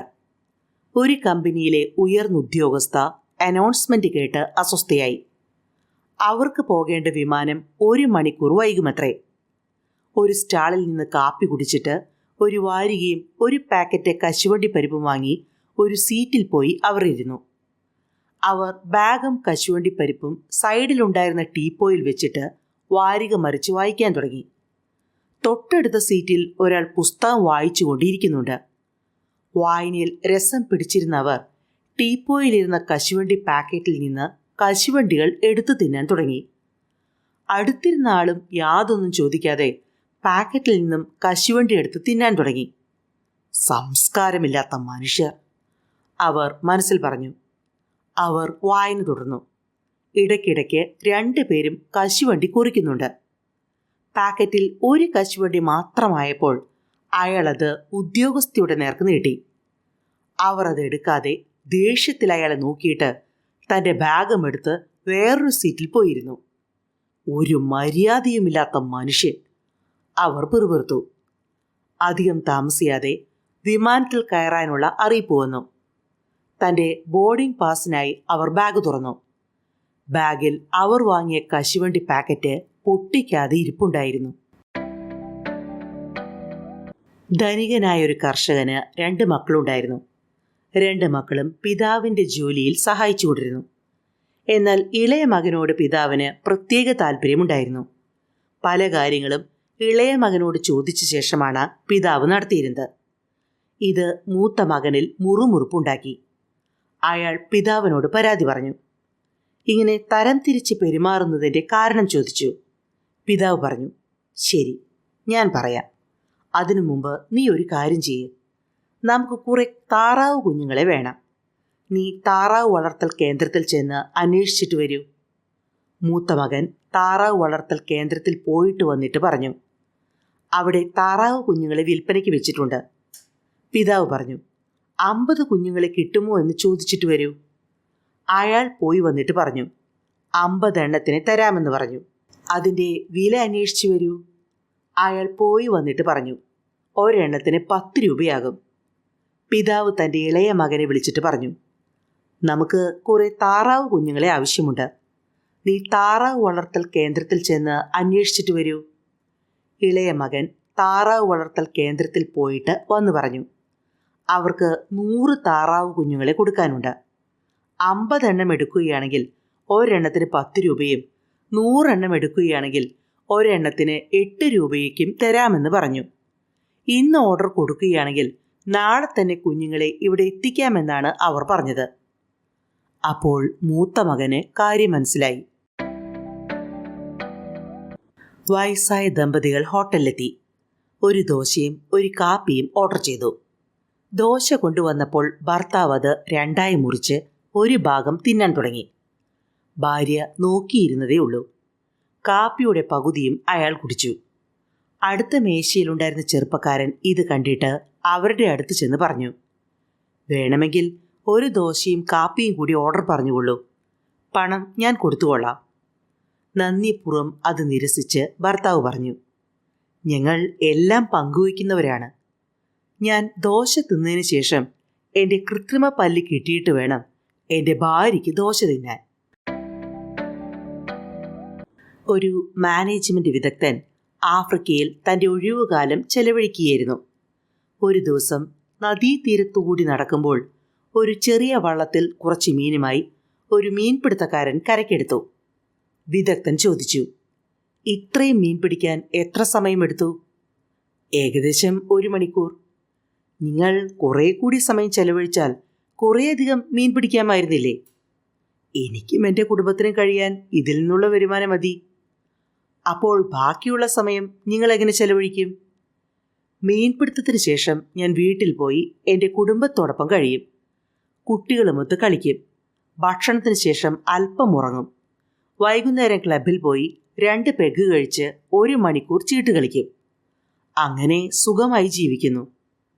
ഞാൻ ഹാർവാർഡിൽ നിന്ന് MBA പാസ്സായ ഒരു മാനേജ്മെൻറ്റ് വിദഗ്ധനാണ്. എനിക്ക് നിങ്ങളോട് ഉപദേശിക്കാനുള്ളത് ഇതാണ്. നിങ്ങൾ കുറേ കൂടി സമയം മീൻ പിടിക്കാൻ ചെലവഴിക്കണം. അപ്പോൾ കൂടുതൽ മീൻ കിട്ടും. അത് വിറ്റാൽ കൂടുതൽ പണം കിട്ടും. ആ പണം കൊണ്ട് വലിയൊരു ബോട്ടും വലയും വാങ്ങിക്കണം. അതുകൊണ്ട് കൂടുതൽ മീൻ പിടിക്കാൻ സാധിക്കും. അതുമൂലം നിങ്ങളുടെ വരുമാനം വർദ്ധിക്കുകയും കൂടുതൽ ബോട്ടുകൾ വാങ്ങിക്കാൻ സാധിക്കുകയും ചെയ്യും. നിങ്ങളുടെ വരുമാനം വർദ്ധിക്കുമ്പോൾ മീൻ സംസ്കരണ ഫാക്ടറി തുടങ്ങാൻ പറ്റും. സംസ്കരിച്ച മീൻ വിദേശ രാജ്യങ്ങളിലേക്ക് കയറ്റുമതി ചെയ്യാൻ സാധിക്കും. അങ്ങനെ നിങ്ങൾ ഒരു കോടീശ്വരനാകുമ്പോൾ ന്യൂയോർക്ക് പട്ടണത്തിൽ ഒരു വലിയ വീട് വെച്ച് താമസം അങ്ങോട്ട് മാറ്റാം. ഇത്രയും സംഭവിക്കുന്നതിന് എത്ര സമയമെടുക്കും? ഏകദേശം 20 വർഷമെടുക്കും. അത് കഴിഞ്ഞ് എന്ത് സംഭവിക്കും? അപ്പോഴേക്കും നിങ്ങളുടെ ബിസിനസ് സാമ്രാജ്യം വലുതാകും. ആ സമയത്ത് നിങ്ങളുടെ കമ്പനിയുടെ ഷെയറുകൾ വിറ്റ് നിങ്ങൾക്ക് കൂടുതൽ സമ്പാദിക്കാം. അത് കൊള്ളാമല്ലോ. അതിനുശേഷം എന്ത് ചെയ്യും? അങ്ങനെ കുറേ വർഷങ്ങൾക്ക് ശേഷം നിങ്ങൾക്ക് റിട്ടയർ ചെയ്യാം. അപ്പോൾ ഇതുപോലുള്ള നദിക്കരയിൽ വീട് വെച്ച് സുഖമായി താമസിക്കാം. വൈകുന്നേരങ്ങളിൽ ക്ലബിൽ പോയി അല്പം മദ്യപിച്ചിട്ട് കൂട്ടുകാരുമൊത്ത് ചീട്ട് കളിക്കാം. ഹാ, അത് തന്നെയല്ലേ ഞാൻ ഇപ്പോഴും ചെയ്യുന്നത്. ഞാൻ അത് തന്നെ ചെയ്തുകൊള്ളാം. ജോണും മേരിയും മാനസിക ആശുപത്രിയിലെ രോഗികളാണ്. ഒരു ദിവസം ആശുപത്രിയിലെ നീന്തൽ കുളത്തിനരികിലൂടെ നടക്കുകയായിരുന്നു അവർ. പെട്ടെന്ന് മേരി നീന്തൽ കുളത്തിലെ ആഴമുള്ള ഭാഗത്തേക്ക് ചാടി. മുങ്ങിത്താണ മേരിയെ വെള്ളത്തിൽ ചാടി ജോൺ രക്ഷപ്പെടുത്തി. ആശുപത്രി ജീവനക്കാർ ജോണിന്റെ ധീരതയെ അഭിനന്ദിച്ചു. ഡോക്ടർ പറഞ്ഞു, ജോൺ, നീ ഇന്നലെ മേരിയെ രക്ഷിച്ചതുകൊണ്ട് നിന്റെ രോഗം മാറിയെന്ന് ഞങ്ങൾ കരുതുന്നു. നിനക്ക് നാളെ വീട്ടിൽ പോകാം. ജോൺ ചോദിച്ചു, മേരി എവിടെ?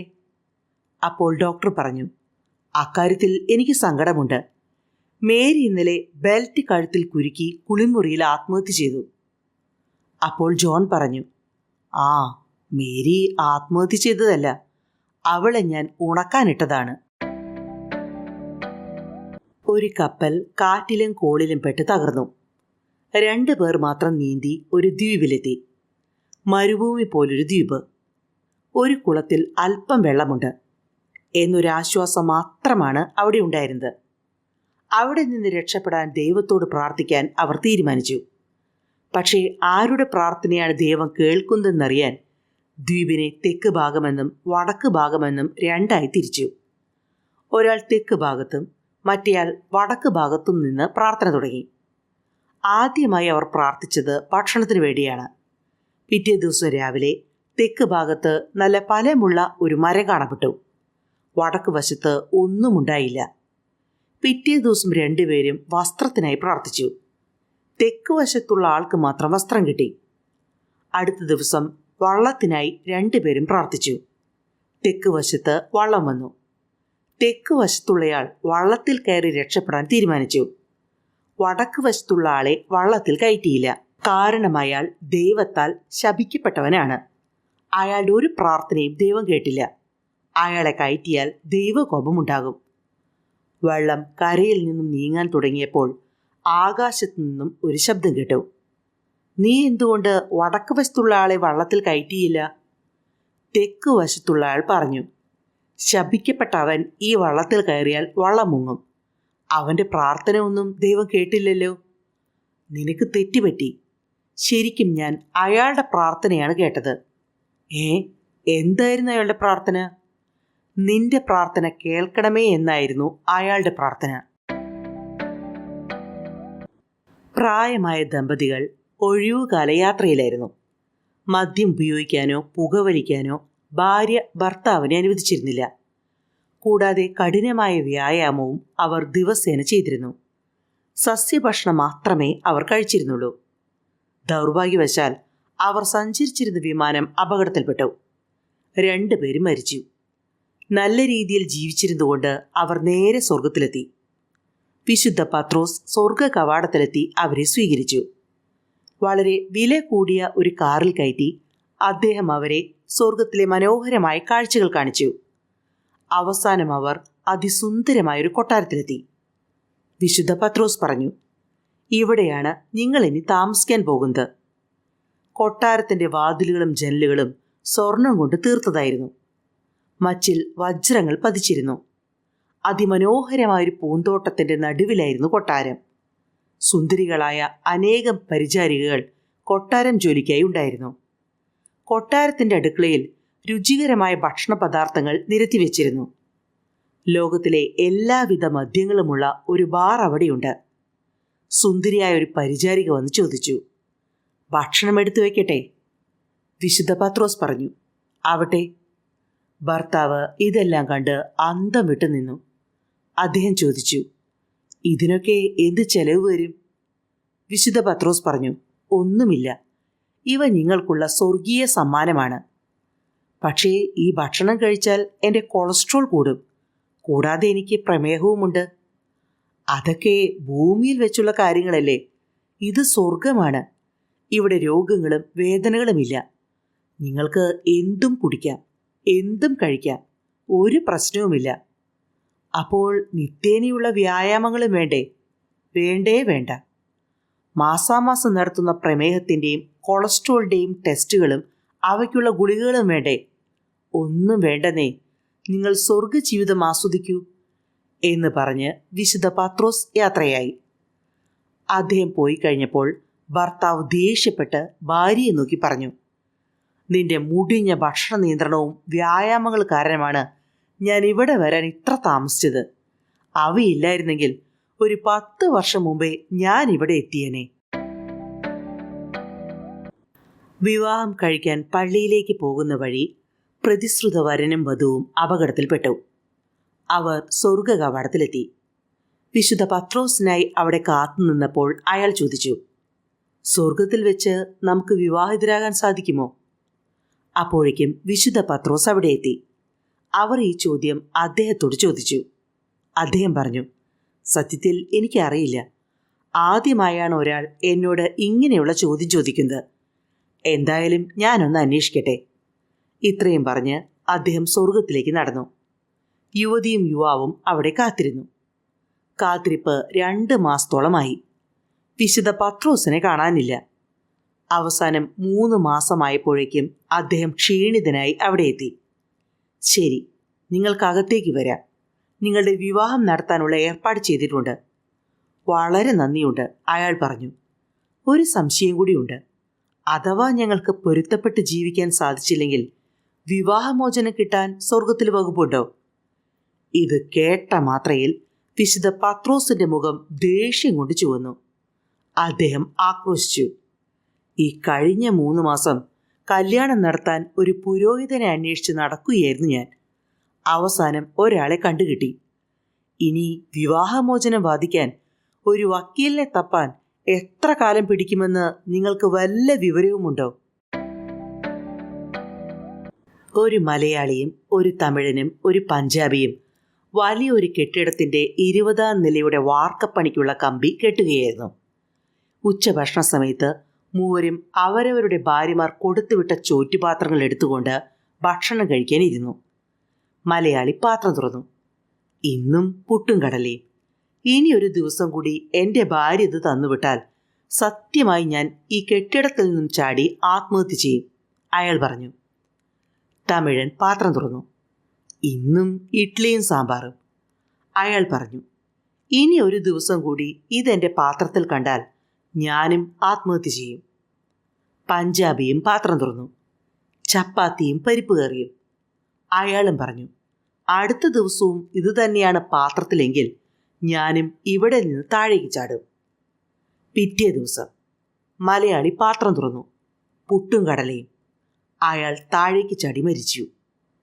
തമിഴൻ പാത്രം തുറന്നപ്പോൾ ഇഡ്ഡലിയും സാമ്പാറും, അയാളും താഴേക്ക് ചാടി. പഞ്ചാബി പാത്രം തുറന്നു. ചപ്പാത്തിയും പരിപ്പും, അയാളും താഴേക്ക് ചാടി. എല്ലാവരുടെയും ശവസംസ്കാരം പൊതു ശ്മശാനത്തിൽ നടത്തി. മലയാളിയുടെ ഭാര്യ കരഞ്ഞുകൊണ്ട് പറഞ്ഞു, പുട്ടും കടലയും അദ്ദേഹത്തിന് ഇഷ്ടമില്ലായിരുന്നു എന്ന് ഞാൻ അറിഞ്ഞില്ല. തമിഴൻ്റെ ഭാര്യയും കരഞ്ഞുകൊണ്ട് പറഞ്ഞു, ഇഡ്ഡലിയും സാമ്പാറും അദ്ദേഹത്തിന് ഇഷ്ടമില്ലായിരുന്നുവെങ്കിൽ ഞാൻ ദോശയും ചമ്മന്തിയും ഉണ്ടാക്കി കൊടുത്തു വിടുമായിരുന്നു. എല്ലാവരും പഞ്ചാബിയുടെ ഭാര്യയുടെ മുഖത്തേക്ക് നോക്കി. എല്ലാവരും എൻ്റെ നേരെ നോക്കുന്നത് എന്തിനാണ്? അവർ പറഞ്ഞു, അദ്ദേഹത്തിൻ്റെ ഉച്ചഭക്ഷണം അദ്ദേഹം തന്നെയാണ് ഉണ്ടാക്കിയിരുന്നത്.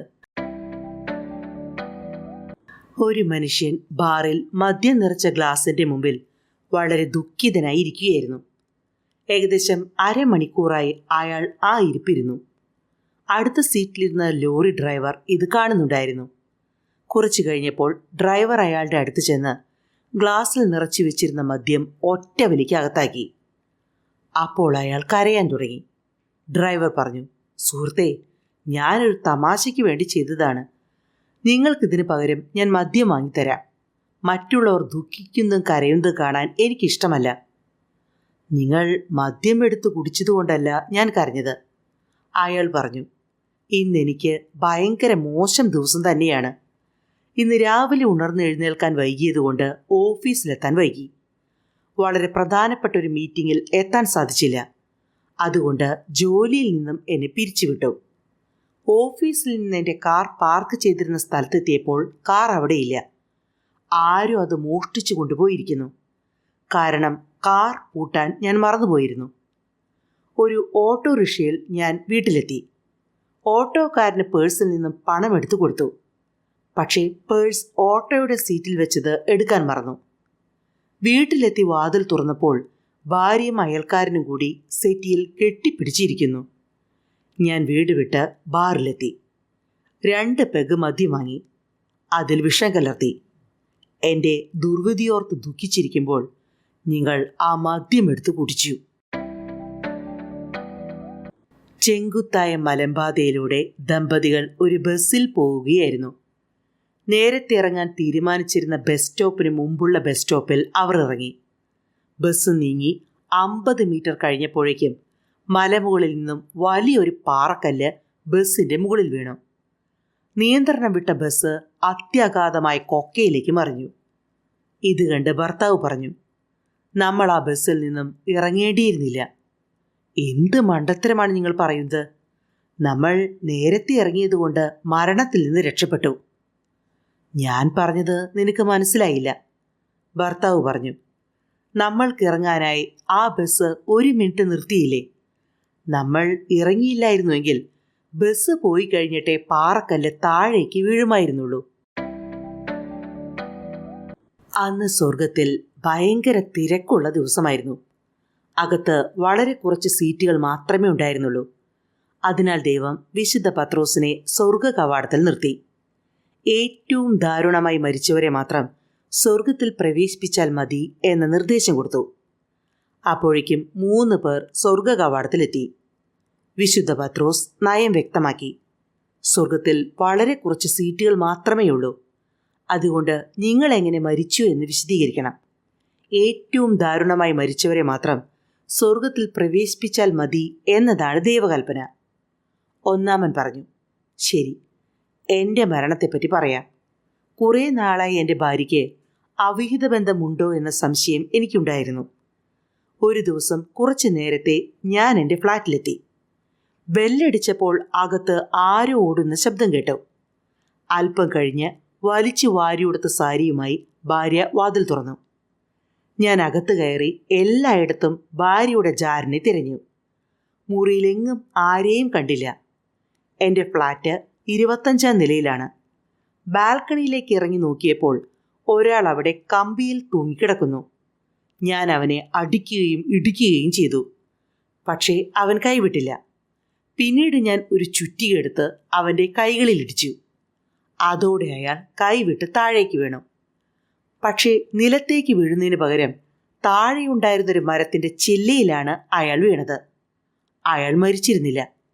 അതിനാൽ ബാൽക്കണിയിലുണ്ടായിരുന്ന വലിയൊരു അലമാരി തിടുക്കപ്പെട്ട് ഞാൻ അയാളുടെ തലയിലേക്ക് മറിച്ചിട്ടു. ഇത്രയും ആയപ്പോഴേക്കും അധ്വാനവും ടെൻഷനും കൊണ്ട് ഞാൻ കുഴഞ്ഞു വീണു. അധികം താമസിയാതെ മരിക്കുകയും ചെയ്തു. ദാരുണമായ മരണം തന്നെ, വിശുദ്ധ പത്രോസ് പറഞ്ഞു. എന്തായാലും നിങ്ങൾ ആ വെയിറ്റിംഗ് റൂമിലിരിക്കൂ. അടുത്തത് രണ്ടാമൻ്റെ ഊഴമാണ്, അയാൾ പറഞ്ഞു. ഞാൻ ഫ്ലാറ്റ് സമുച്ചയത്തിൻ്റെ 26-ാം നിലയിലാണ് താമസിക്കുന്നത്. ഇന്നലെ എൻ്റെ ഫ്ലാറ്റിൻ്റെ ബാൽക്കണിയിൽ പെയിൻറ് ചെയ്യുകയായിരുന്നു. കുനിഞ്ഞു നിന്ന് പെയിൻറ് ചെയ്യുന്നതിനിടയിൽ കാൽ വഴുതി താഴേക്ക് പതിച്ചു. ഭാഗ്യത്തിന് തൊട്ട് താഴെയുള്ള ബാൽക്കണിയുടെ കമ്പിയിൽ പിടുത്തം കിട്ടി. പെട്ടെന്നൊരു മനുഷ്യൻ വന്ന് എന്നെ അടിക്കാനും ഇടിക്കാനും തുടങ്ങി. ഞാൻ പിടിവിട്ടില്ല. അപ്പോൾ അയാൾ ഒരു ചുറ്റിക എടുത്തുകൊണ്ടുവന്ന് എൻ്റെ കയ്യിൽ ശക്തിയായി അടിക്കാൻ തുടങ്ങി. ഞാൻ പിടിവിട്ട് താഴേക്ക് വീണു. ഭാഗ്യവശാൽ താഴെയുള്ളൊരു മരത്തിൻ്റെ ചില്ലയിലാണ് ഞാൻ പതിച്ചത്. പക്ഷേ ദൗർഭാഗ്യം എന്നെ വേട്ടയാടുകയായിരുന്നു. എന്നെ ചുറ്റിയ കൊണ്ടിടിച്ച മനുഷ്യൻ ഞാൻ മരച്ചില്ലയിൽ തങ്ങിയിരിക്കുന്നത് കണ്ട് വലിയൊരു അലമാര ബാൽക്കണിയിൽ നിന്ന് എൻ്റെ മുകളിലേക്ക് മറിച്ചിട്ടു. അതോടെ ഞാൻ താഴെ വീണ് മരിച്ചു. ഭയങ്കരം തന്നെ, വിശുദ്ധ പത്രോസ് പറഞ്ഞു. എന്തായാലും നിങ്ങളും അവിടെ പോയി വെയിറ്റിംഗ് റൂമിലിരിക്കൂ. മൂന്നാമൻ വളരെ ഭവ്യതയോടെ മുന്നോട്ട് വന്ന് പറഞ്ഞു. എന്താണ് സംഭവിച്ചതെന്ന് എനിക്ക് അറിഞ്ഞുകൂടാ. ഞാൻ 25-ാം നിലയിലുള്ള ഫ്ലാറ്റിൻ്റെ ബാൽക്കണിയിലുള്ള ഒരു അലമാരിയിൽ ഒളിച്ചിരിക്കുകയായിരുന്നു. ഒരു ചെറിയ പട്ടണത്തിൽ ഭയങ്കര വെള്ളപ്പൊക്കം. കുറേ പേർ ഒഴുക്കിൽപ്പെട്ട് മരിച്ചു. വെള്ളം പൊങ്ങിയതിനാൽ ജനങ്ങൾ തങ്ങളുടെ വീടുകളുടെ മേൽക്കൂരയിൽ അഭയം പ്രാപിച്ചു. രക്ഷാ ബോട്ടുകൾ വന്ന് കുറേ പേരെ ദുരിതാശ്വാസ കേന്ദ്രത്തിലെത്തിച്ചു. കുറേ ചെറുപ്പക്കാർ ചെറുവള്ളങ്ങളിൽ വന്ന് ഏതാനും പേരെ രക്ഷിച്ചു. വളരെ ഭക്തനായ ഒരാൾ തൻ്റെ വീടിൻ്റെ മേൽക്കൂരയിലിരുന്ന് ദൈവത്തോട് പ്രാർത്ഥിക്കുകയാണ്. മരണത്തിൽ നിന്നും തന്നെ രക്ഷപ്പെടുത്തിയതിന് ദൈവത്തോട് നന്ദി പറഞ്ഞുകൊണ്ട് തന്നെ മേൽക്കൂരയിൽ നിന്നും രക്ഷിക്കണമേ എന്ന് അയാൾ പ്രാർത്ഥിച്ചുകൊണ്ടിരുന്നു. ഒരു ചെറിയ വള്ളം നിറയെ ആളുകളുമായി അയാളുടെ അടുത്തെത്തി. അയാളോട് വള്ളത്തിൽ കയറാൻ അതിലുണ്ടായിരുന്നവർ പറഞ്ഞു. അയാൾ പറഞ്ഞു, ഇതൊരു ചെറിയ വള്ളമാണ്, വേറൊരു വലിയ വെള്ളം വരുന്നതുവരെ ഞാൻ പ്രാർത്ഥിച്ചുകൊണ്ട് ഇവിടെ കാത്തിരിക്കാം. പിറ്റേ ദിവസം അല്പം വലിയ വെള്ളത്തിൽ നിറയെ ആളുകളുമായി അയാളുടെ അടുത്തെത്തി. അവർ പറഞ്ഞിട്ടും അയാൾ വള്ളത്തിൽ കയറിയില്ല. വലിയ ബോട്ടിനു വേണ്ടി അയാൾ പ്രാർത്ഥിച്ചുകൊണ്ട് കാത്തിരുന്നു. മൂന്നാമത്തെ ദിവസം അയാൾ തീർത്തും അവശനായി. എങ്കിലും പ്രാർത്ഥിച്ചുകൊണ്ടിരുന്നു. വളരെ ചെറിയ വള്ളം 3 പേരുമായി അയാളുടെ അടുത്തെത്തി. അവർ നിർബന്ധിച്ചിട്ടും ചെറിയ വെള്ളമാണെന്ന് പറഞ്ഞ് അയാൾ അതിൽ കയറിയില്ല. ദൈവം വലിയ ബോട്ട് വിടുമെന്ന പ്രതീക്ഷയിൽ അയാൾ പ്രാർത്ഥിച്ചുകൊണ്ടിരുന്നു. 4 ദിവസം കഴിഞ്ഞു. അയാൾ തീർത്തും അവശനായി മേൽക്കൂരയിൽ തന്നെ കിടന്നു. വെള്ളപ്പൊക്കത്തിന് ശമനം കണ്ടതോടെ അധികാരികൾ രക്ഷാപ്രവർത്തനം നിർത്തിവെച്ചു. അവശനായ അയാൾ മേൽക്കൂരയിൽ കിടക്കുന്ന കാര്യം ആരും അറിഞ്ഞില്ല. 5-ാം ദിവസം അയാൾ മരിച്ചു. സ്വർഗത്തിലെത്തിയ അയാൾ ദൈവത്തോട് പരാതി പറഞ്ഞു. ഞാൻ ദിവസം മുഴുവൻ പ്രാർത്ഥനയ്ക്കായി നീക്കിവെച്ചിട്ടും അങ്ങ് എന്നെ മരണത്തിൽ നിന്നും രക്ഷപ്പെടുത്തിയില്ലല്ലോ. അപ്പോൾ ദൈവം പറഞ്ഞു, നീ എൻ്റെ വലിയ ഭക്തനാണെന്ന് എനിക്കറിയാം. അതുകൊണ്ട് തന്നെ 3 പ്രാവശ്യം നിന്നെ രക്ഷപ്പെടുത്താൻ ഞാൻ ആളുകളെ അയച്ചിരുന്നു. ഒരു പിച്ചക്കാരൻ വഴിയരികിലിരുന്ന് ഭിക്ഷ യാചിച്ചുകൊണ്ടിരിക്കുകയായിരുന്നു. ഒരാൾ അടുത്തുള്ള ബാറിൽ നിന്ന് മദ്യപിച്ച് കാലുറയ്ക്കാതെ അതുവഴി വന്നു. അയാൾ പിച്ചക്കാരനോട് ചോദിച്ചു, താൻ മദ്യപിക്കുമോ? ഞാൻ ഇതുവരെ മദ്യപിച്ചിട്ടില്ല. പണം വെച്ച് ചീട്ട് കളിച്ചിട്ടുണ്ടോ? എനിക്ക് ചീട്ടുകളി അറിഞ്ഞുകൂടാ. താൻ എനിക്കൊരു ഉപകാരം ചെയ്യണം. എൻ്റെ കൂടെ വീട്ടിലേക്ക് വരണം. മദ്യപിക്കാത്തവനും ചീട്ട് കളിക്കാത്തവനുമായ ഒരാളുടെ അവസ്ഥ എൻ്റെ ഭാര്യയ്ക്ക് കാണിച്ചു കൊടുക്കാനുണ്ട്. ഒരാൾ വലിയ തലവേദനയുമായി ആശുപത്രിയിലെത്തി. വിശദമായ പരിശോധനയ്ക്ക് ശേഷം ഡോക്ടർ പറഞ്ഞു, നിങ്ങളുടെ തലച്ചോറ് മാറ്റിവെക്കണം. ഒരു അധ്യാപകൻ്റെ തലച്ചോറാണെങ്കിൽ 1 ലക്ഷം രൂപയാകും. ഒരു രാഷ്ട്രീയക്കാരൻ്റെ തലച്ചോറാണെങ്കിൽ 10 ലക്ഷം രൂപയാകും. ഏത് വേണം? രാഷ്ട്രീയക്കാരൻ്റെ തലച്ചോറിന് വില കൂടാൻ എന്താണ് കാരണം? അപ്പോൾ ഡോക്ടർ പറഞ്ഞു, അത് ഉപയോഗിച്ചിട്ടില്ലാത്തതുകൊണ്ട്. പള്ളി പൊതുയോഗത്തിൽ വികാരിയച്ഛൻ പറഞ്ഞു, നമ്മുടെ പള്ളി പൊളിച്ച് വലുതാക്കി പണിയാനുള്ള അനുവാദം അരമനയിൽ നിന്ന് ലഭിച്ചു എന്ന സന്തോഷകരമായ വാർത്ത ഞാൻ നിങ്ങളെ അറിയിക്കുന്നു. മറ്റൊരു സന്തോഷകരമായ വാർത്തയും കൂടിയുണ്ട്. പള്ളി പുതുക്കി പണിയാനുള്ള പണവും നാം കണ്ടെത്തിയിരിക്കുന്നു. ഇടവക അംഗങ്ങൾ കരഘോഷം മുഴക്കി സന്തോഷം പ്രകടിപ്പിച്ചു. വികാരിയച്ഛൻ തുടർന്നു, എന്നാൽ അത്ര സന്തോഷകരമല്ലാത്ത ഒരു കാര്യം കൂടിയുണ്ട്. പള്ളി പണിയാനുള്ള പണം നിങ്ങളുടെ ഓരോരുത്തരുടെയും പോക്കറ്റിൽ തന്നെയാണ്. ജീവിതകാലം മുഴുവൻ കഠിനമായി അധ്വാനിച്ച് ഒരാൾ വളരെയധികം പണം സമ്പാദിച്ചു. പക്ഷെ അയാൾ പിശുക്കനായിരുന്നു. കാലം കുറേ കഴിഞ്ഞു. അയാൾ രോഗിയായി. മരണാസന്നനായി കിടക്കുന്ന അയാൾ ഭാര്യയെ അടുത്ത് വിളിച്ച് പറഞ്ഞു, ഞാൻ മരിക്കുമ്പോൾ ഞാൻ സമ്പാദിച്ച പണം മുഴുവൻ ശവപ്പെട്ടിയിൽ എൻ്റെ കൂടെ വയ്ക്കണം. എൻ്റെ മരണാനന്തര ജീവിതത്തിലേക്ക് എൻ്റെ പണം കൂടി കൊണ്ടുപോകണം. പണം ശവപ്പെട്ടിയിൽ വയ്ക്കാമെന്ന് അയാൾ ഭാര്യയെ കൊണ്ട് സത്യം ചെയ്യിപ്പിച്ചു. അധികം താമസിയാതെ അയാൾ മരിച്ചു. ശവശരീരം പെട്ടിയിൽ വെച്ചു. പെട്ടി അടയ്ക്കുന്നതിന് മുമ്പ് ഭാര്യ ഒരു പട്ടുസഞ്ചി ശവപ്പെട്ടിയിൽ വെച്ചു. ശവസംസ്കാരം കഴിഞ്ഞപ്പോൾ ഭാര്യയുടെ സുഹൃത്ത് ചോദിച്ചു, നീ എന്താണ് ശവപ്പെട്ടിയിൽ വെച്ചത്? അദ്ദേഹം സമ്പാദിച്ച പണമായിരുന്നു അത്. മരിക്കുന്നതിന് മുമ്പ് അദ്ദേഹം എന്നെ കൊണ്ട് ഒരു സത്യം ചെയ്യിപ്പിച്ചിരുന്നു. പണം മുഴുവൻ അദ്ദേഹത്തിൻ്റെ ശവപ്പെട്ടിയിൽ വെച്ച് അടക്കം ചെയ്യാമെന്ന്. അപ്പോൾ സുഹൃത്ത് പറഞ്ഞു, നീ ഇത്ര മണ്ടിയായി പോയല്ലോ. ആ പണം മുഴുവൻ ചിതലരിച്ച് നശിക്കില്ലേ? ഭാര്യ പറഞ്ഞു, ശരിയാണ്. പക്ഷേ അദ്ദേഹത്തിൻ്റെ പണം മുഴുവൻ ഞാൻ എൻ്റെ പേരിൽ ബാങ്കിൽ നിക്ഷേപിച്ച ശേഷം അദ്ദേഹത്തിൻ്റെ പേരിൽ എഴുതിയ ചെക്കാണ് ശവപ്പെട്ടിയിൽ വെച്ചത്. ഒരു ഞായറാഴ്ച വക്കീൽ തൻ്റെ തോക്കുമെടുത്ത് കൊക്കുകളെ വെടിവെക്കാൻ അടുത്ത ഗ്രാമത്തിൽ പോയി. കുറേ നേരം കാത്തിരുന്നു. കൊക്കുകളെ ഒന്നും കണ്ടില്ല. അവസാനം പറന്നു പോകുന്നൊരു കൊക്കിനെ കണ്ടു.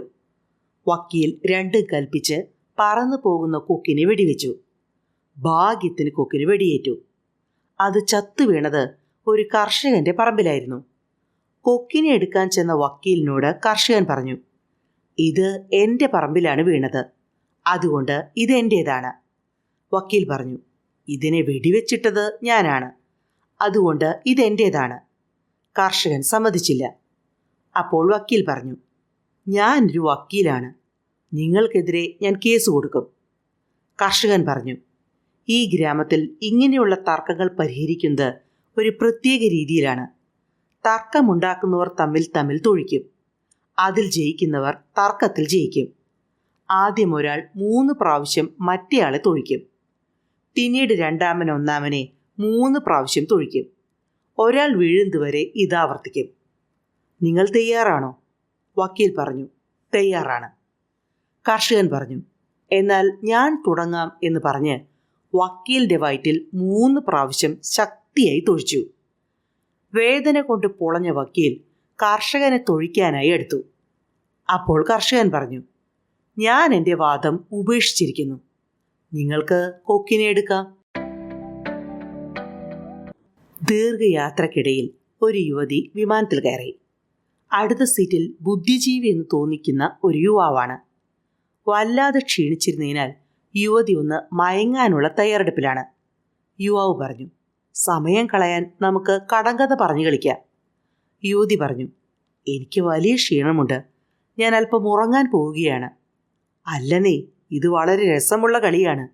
നിങ്ങൾ എന്നോടൊരു ചോദ്യം ചോദിക്കണം. അതിൻ്റെ ഉത്തരം എനിക്കറിയാമെങ്കിൽ ഞാൻ നിങ്ങൾക്ക് 1000 രൂപ തരും. ഞാൻ ഉത്തരം പറഞ്ഞാൽ നിങ്ങൾ എനിക്ക് 10 രൂപ തരണം. അതുപോലെ ഞാൻ ചോദിക്കുന്ന ചോദ്യത്തിന് ഉത്തരം നിങ്ങൾ പറഞ്ഞാൽ ഞാൻ നിങ്ങൾക്ക് 10 രൂപ തരും. ഉത്തരം പറഞ്ഞില്ലെങ്കിൽ നിങ്ങൾ എനിക്ക് 10 രൂപ തന്നാൽ മതി. അവസാനം യുവതി സമ്മതിച്ചു. യുവാവ് ചോദിച്ചു, 4 കാലുള്ള നങ്ങേലി പെണ്ണിനെ കോലി നാരായണൻ കട്ടുകൊണ്ടുപോയി. എനിക്കറിയില്ല എന്ന് പറഞ്ഞ് യുവതി 10 രൂപയെടുത്ത് യുവാവിന് കൊടുത്തു. യുവാവ് ഉത്തരം പറഞ്ഞു, നീർക്കോലി തവളയെ പിടിക്കുന്നത്. അടുത്തത് യുവതിയുടെ ഊഴമാണ്. മല കയറുമ്പോൾ 3 കാലും ഇറങ്ങുമ്പോൾ 2 കാലുമുള്ള ജീവി ഏതാണ്? യുവാവ് കുറേ നേരം ആലോചിച്ചു. എന്നിട്ട് 1000 രൂപയെടുത്ത് യുവതിക്ക് കൊടുത്തു. അയാൾ ചോദിച്ചു, എന്താണതിനുത്തരം? 10 രൂപയെടുത്ത് യുവാവിന് കൊടുത്തുകൊണ്ട് യുവതി പറഞ്ഞു, എനിക്കും അറിയില്ല. ജോസഫ് സെന്റ് മേരീസ് പള്ളിയിലെ കപ്പ്യാരായിരുന്നു. എഴുത്തും വായനയും അറിയാൻ പാടില്ലായിരുന്നുകൊണ്ട് പള്ളിമണി അടിക്കുകയും പള്ളി വൃത്തിയാക്കുകയും മറ്റുമായിരുന്നു അയാളുടെ ജോലി. പുതിയ വികാരിയച്ഛൻ വന്നപ്പോൾ നിരക്ഷരനായ ജോസഫിനെ പിരിച്ചുവിട്ടു. എഴുത്തും വായനയും അറിയാവുന്ന ഒരാളെ കപ്പ്യാരായി നിയമിച്ചു. പുതിയ കപ്പ്യാർ മറ്റ് പണികൾക്ക് പുറമെ പള്ളിയിലെ വരവ് ചെലവ് കണക്കുകൾ എഴുതുകയും കുർബാന ചൊല്ലുമ്പോൾ വികാരിയച്ഛനെ സഹായിക്കുകയും ചെയ്തു. ജീവിക്കാൻ നിവൃത്തിയില്ലാതായ ജോസഫ് പള്ളിയുടെ മുൻവശത്ത് ഒരു ചെറിയ കട തുടങ്ങി. ഇടവകക്കാർക്ക് ഇഷ്ടപ്പെട്ടിരുന്ന ആളായതുകൊണ്ട് അയാളുടെ കച്ചവടം പച്ചപിടിച്ചു. ക്രമേണ അയാൾ കട വലുതാക്കി. വരുമാനം വർദ്ധിച്ചതോടെ അയാൾ ഭൂമി വ്യാപാരത്തിലേക്ക് കടന്നു. അവിടെയും അയാൾക്ക് വച്ചടി കയറ്റമായിരുന്നു. പിന്നീട് വൻകിട കെട്ടിടങ്ങൾ നിർമ്മിക്കുന്ന ഒരു കോൺട്രാക്ടറായി മാറി. വ്യവസായങ്ങൾ പലതും തുടങ്ങി. അവസാനം ജോസഫ് വലിയൊരു ബിസിനസ് സാമ്രാജ്യത്തിൻ്റെ ഉടമയായി. ജോസഫിൻ്റെ വിജയകഥ റിപ്പോർട്ട് ചെയ്യാൻ മാധ്യമങ്ങളെത്തി. ബിസിനസ് സ്കൂളിൽ നിന്നും വിദ്യാർത്ഥികൾ ജോസഫിൻ്റെ വിജയകഥ കണ്ടുപഠിക്കാനെത്തി. ഒരു വിദ്യാർത്ഥി തൻ്റെ ഓട്ടോഗ്രാഫ് നീട്ടിക്കൊണ്ട് പറഞ്ഞു, എന്തെങ്കിലും ഒരു സന്ദേശം എഴുതണം. ജോസഫിന് അതിന് എഴുത്തും വായനയും അറിയില്ലല്ലോ. അത്ഭുത സ്തബ്ധരായ അവർ ചോദിച്ചു, എന്ത്, ഇത്രയും വലിയ ബിസിനസ് സാമ്രാജ്യത്തിൻ്റെ അധിപനായ അങ്ങ് നിരക്ഷരനാണെന്നോ? ശരിയായ വിദ്യാഭ്യാസം കൂടി ഉണ്ടായിരുന്നെങ്കിൽ അങ്ങ് ആരാകുമായിരുന്നു? അപ്പോൾ സംശയമില്ലാതെ ജോസഫ് പറഞ്ഞു, സെന്റ് മേരീസ് പള്ളിയിലെ കപ്പ്യാർ. ജോലി അന്വേഷിച്ചൊരു ചെറുപ്പക്കാരൻ വലിയൊരു സൂപ്പർ മാർക്കറ്റ് ശൃംഖലയുടെ ഓഫീസിലെത്തി. ഇൻ്റർവ്യൂ സമയത്ത് ജനറൽ മാനേജർ ചോദിച്ചു, നിങ്ങൾക്ക് വിൽപ്പന രംഗത്ത് മുൻപരിചയമുണ്ടോ? ഇല്ല. ഒരു കാര്യം ചെയ്യാം, തൽക്കാലം 1 മാസത്തേക്ക് ഞങ്ങൾ ജോലി നൽകാം. നിങ്ങളുടെ പ്രവർത്തന മികവ് നോക്കിയിട്ടായിരിക്കും ജോലിയിൽ സ്ഥിരപ്പെടുത്തുന്നത്, ജനറൽ മാനേജർ പറഞ്ഞു. അങ്ങനെ അന്ന് തന്നെ ചെറുപ്പക്കാരൻ ജോലിയിൽ പ്രവേശിച്ചു. വൈകുന്നേരം ജനറൽ മാനേജർ അയാളെ വിളിപ്പിച്ചു. നിങ്ങൾ ഇന്ന് എത്ര ആളുകൾക്ക് സാധനങ്ങൾ വിറ്റു? ജനറൽ മാനേജർ ചോദിച്ചു. ഒരാൾക്ക്, ചെറുപ്പക്കാരൻ പറഞ്ഞു. ഇവിടെ ഓരോ ജോലിക്കാരും 20-30 ആളുകൾക്ക് സാധനങ്ങൾ വിൽക്കുന്നു. നിങ്ങൾ വെറും ഒരാൾക്ക് മാത്രമേ വിറ്റിട്ടുള്ളൂ. ഇങ്ങനെ പോയാൽ നിങ്ങളെ സ്ഥിരപ്പെടുത്തുന്ന പ്രശ്നമില്ല. ജനറൽ മാനേജർ ക്ഷുഭിതനായി പറഞ്ഞു. ആകട്ടെ, എത്ര രൂപയ്ക്കുള്ള വിൽപ്പന നടത്തി? 5 ലക്ഷം രൂപയ്ക്ക്. 5 ലക്ഷം രൂപയോ? അതും ഒരാളിൽ നിന്ന്? ജനറൽ മാനേജർക്ക് വിശ്വസിക്കാനായില്ല. എന്തൊക്കെയാണ് നിങ്ങൾ വിറ്റത്? ചെറുപ്പക്കാരൻ പറഞ്ഞു. രാവിലെ വലിയ ധനികനെന്ന് തോന്നിക്കുന്ന ഒരാൾ വന്ന് ബ്രെഡ് ഇരിക്കുന്നത് എവിടെയാണെന്ന് ചോദിച്ചു. ഞാൻ അയാളെ ബ്രെഡ് ഇരിക്കുന്ന സ്ഥലത്തേക്ക് കൊണ്ടുപോയി. വേറെ എന്തെങ്കിലും വേണോ എന്ന് ചോദിച്ചു. അയാൾ പറഞ്ഞു, ഭാര്യ അവളുടെ വീട്ടിൽ പോയിരിക്കുകയാണ്. 2 ദിവസം കഴിഞ്ഞേ വരൂ. അതുവരെ ഭക്ഷണമൊന്നും ഉണ്ടാക്കി കഴിക്കാൻ എനിക്ക് പറ്റില്ല. ബ്രെഡ് കൊണ്ട് കഴിച്ചു കൂട്ടാം. ഏതായാലും ഒരു കുപ്പി ജാം കൂടി എടുത്തുകൊള്ളൂ. അപ്പോൾ ഞാൻ പറഞ്ഞു, നാളെയും മറ്റന്നാളും അവധി ദിവസങ്ങളല്ലേ, സമയം ചെലവഴിക്കാൻ സാറിന് കായലിൽ ചൂണ്ടയിടാൻ പോകാമല്ലോ. നല്ല ഐഡിയയാണ്. എന്തായാലും ഒരു ചൂണ്ട എടുക്കാം. ഞാൻ പറഞ്ഞു, എന്തായാലും മിനക്കെടണം. 10 ചൂണ്ട പലയിടത്ത് ഇട്ട് വെച്ചിരുന്നാൽ അത്രയും മീൻ താങ്കൾക്ക് കിട്ടുമല്ലോ. അതും ശരിയാണ്. എന്നാൽ 10 ചൂണ്ടകൾ എടുക്കാം. അപ്പോൾ ഞാൻ പറഞ്ഞു, കരയ്ക്കിരുന്ന് ചൂണ്ടയിട്ട മീൻ പിടിക്കുന്നതിനേക്കാൾ 10 മടങ്ങ് മീൻ ഒരു ചെറിയ ബോട്ടിൽ കയറിപ്പോയി ചൂണ്ടയിട്ടാൽ കിട്ടും. കാരണം കായലിൻ്റെ നടുക്കാണ് മീൻ കൂടുതലുള്ളത്. ഞങ്ങളുടെ താഴത്തെ നിലയിൽ ബോട്ടുകൾ വിൽക്കാനുണ്ട്. ഓഹോ, എങ്കിൽ നോക്കിക്കളയാം, അയാൾ പറഞ്ഞു. ഞാൻ അയാളെയും കൊണ്ട് താഴത്തെ നിലയിലെത്തി. ചെറിയൊരു ബോട്ട് അയാൾക്ക് ഇഷ്ടപ്പെട്ടു. അപ്പോൾ ഞാൻ പറഞ്ഞു, ബോട്ടിൽ പോകുമ്പോൾ നല്ലൊരു വലയും കൂടി ഉണ്ടെങ്കിൽ മീൻ വളരെ കൂടുതൽ കിട്ടും. അയാൾ വലയും കൂടി വാങ്ങി. മൊത്തം ബിൽ 5 ലക്ഷം രൂപയായി. എനിക്ക് വിശ്വസിക്കാനാവുന്നില്ല. വെറും ഒരു ബ്രെഡ് വാങ്ങാൻ വന്ന ഒരാളെ കൊണ്ട് 5 ലക്ഷം രൂപയ്ക്കുള്ള സാധനങ്ങൾ വാങ്ങിപ്പിച്ചെന്നോ? താൻ ഒരു കാര്യം ചെയ്യേ, എൻ്റെ ഈ കസാരയിലേക്ക് ഇരിക്കേ, ജനറൽ മാനേജർ പറഞ്ഞു.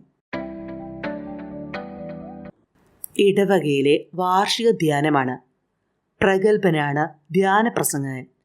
ഇന്നത്തെ പ്രസംഗ വിഷയം പാപമെന്നാണ്. അദ്ദേഹം 10 പ്രമാണങ്ങൾ ഓരോന്നായി എടുത്ത് വിശദീകരിച്ച് പ്രസംഗിക്കുകയാണ്. 5 പ്രമാണങ്ങൾ കഴിഞ്ഞു. അദ്ദേഹം പ്രസംഗം തുടർന്നു. അടുത്തത് 6-ാം പ്രമാണം, നീ വ്യഭിചാരം ചെയ്യരുത്. ഇത് കേട്ടപ്പോൾ തന്നെ മത്തായി ചേട്ടൻ തിടുക്കത്തിൽ എഴുന്നേറ്റ് പള്ളിയിൽ നിന്നും പുറത്തേക്ക് നടന്നു.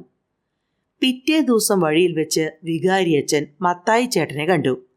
അച്ഛൻ ചോദിച്ചു, ഇന്നലെ പ്രസംഗത്തിനിടയ്ക്ക് മത്തായി ചേട്ടൻ തിടുക്കത്തിൽ പുറത്തേക്ക് പോകുന്നത് കണ്ടല്ലോ, എന്തുപറ്റി?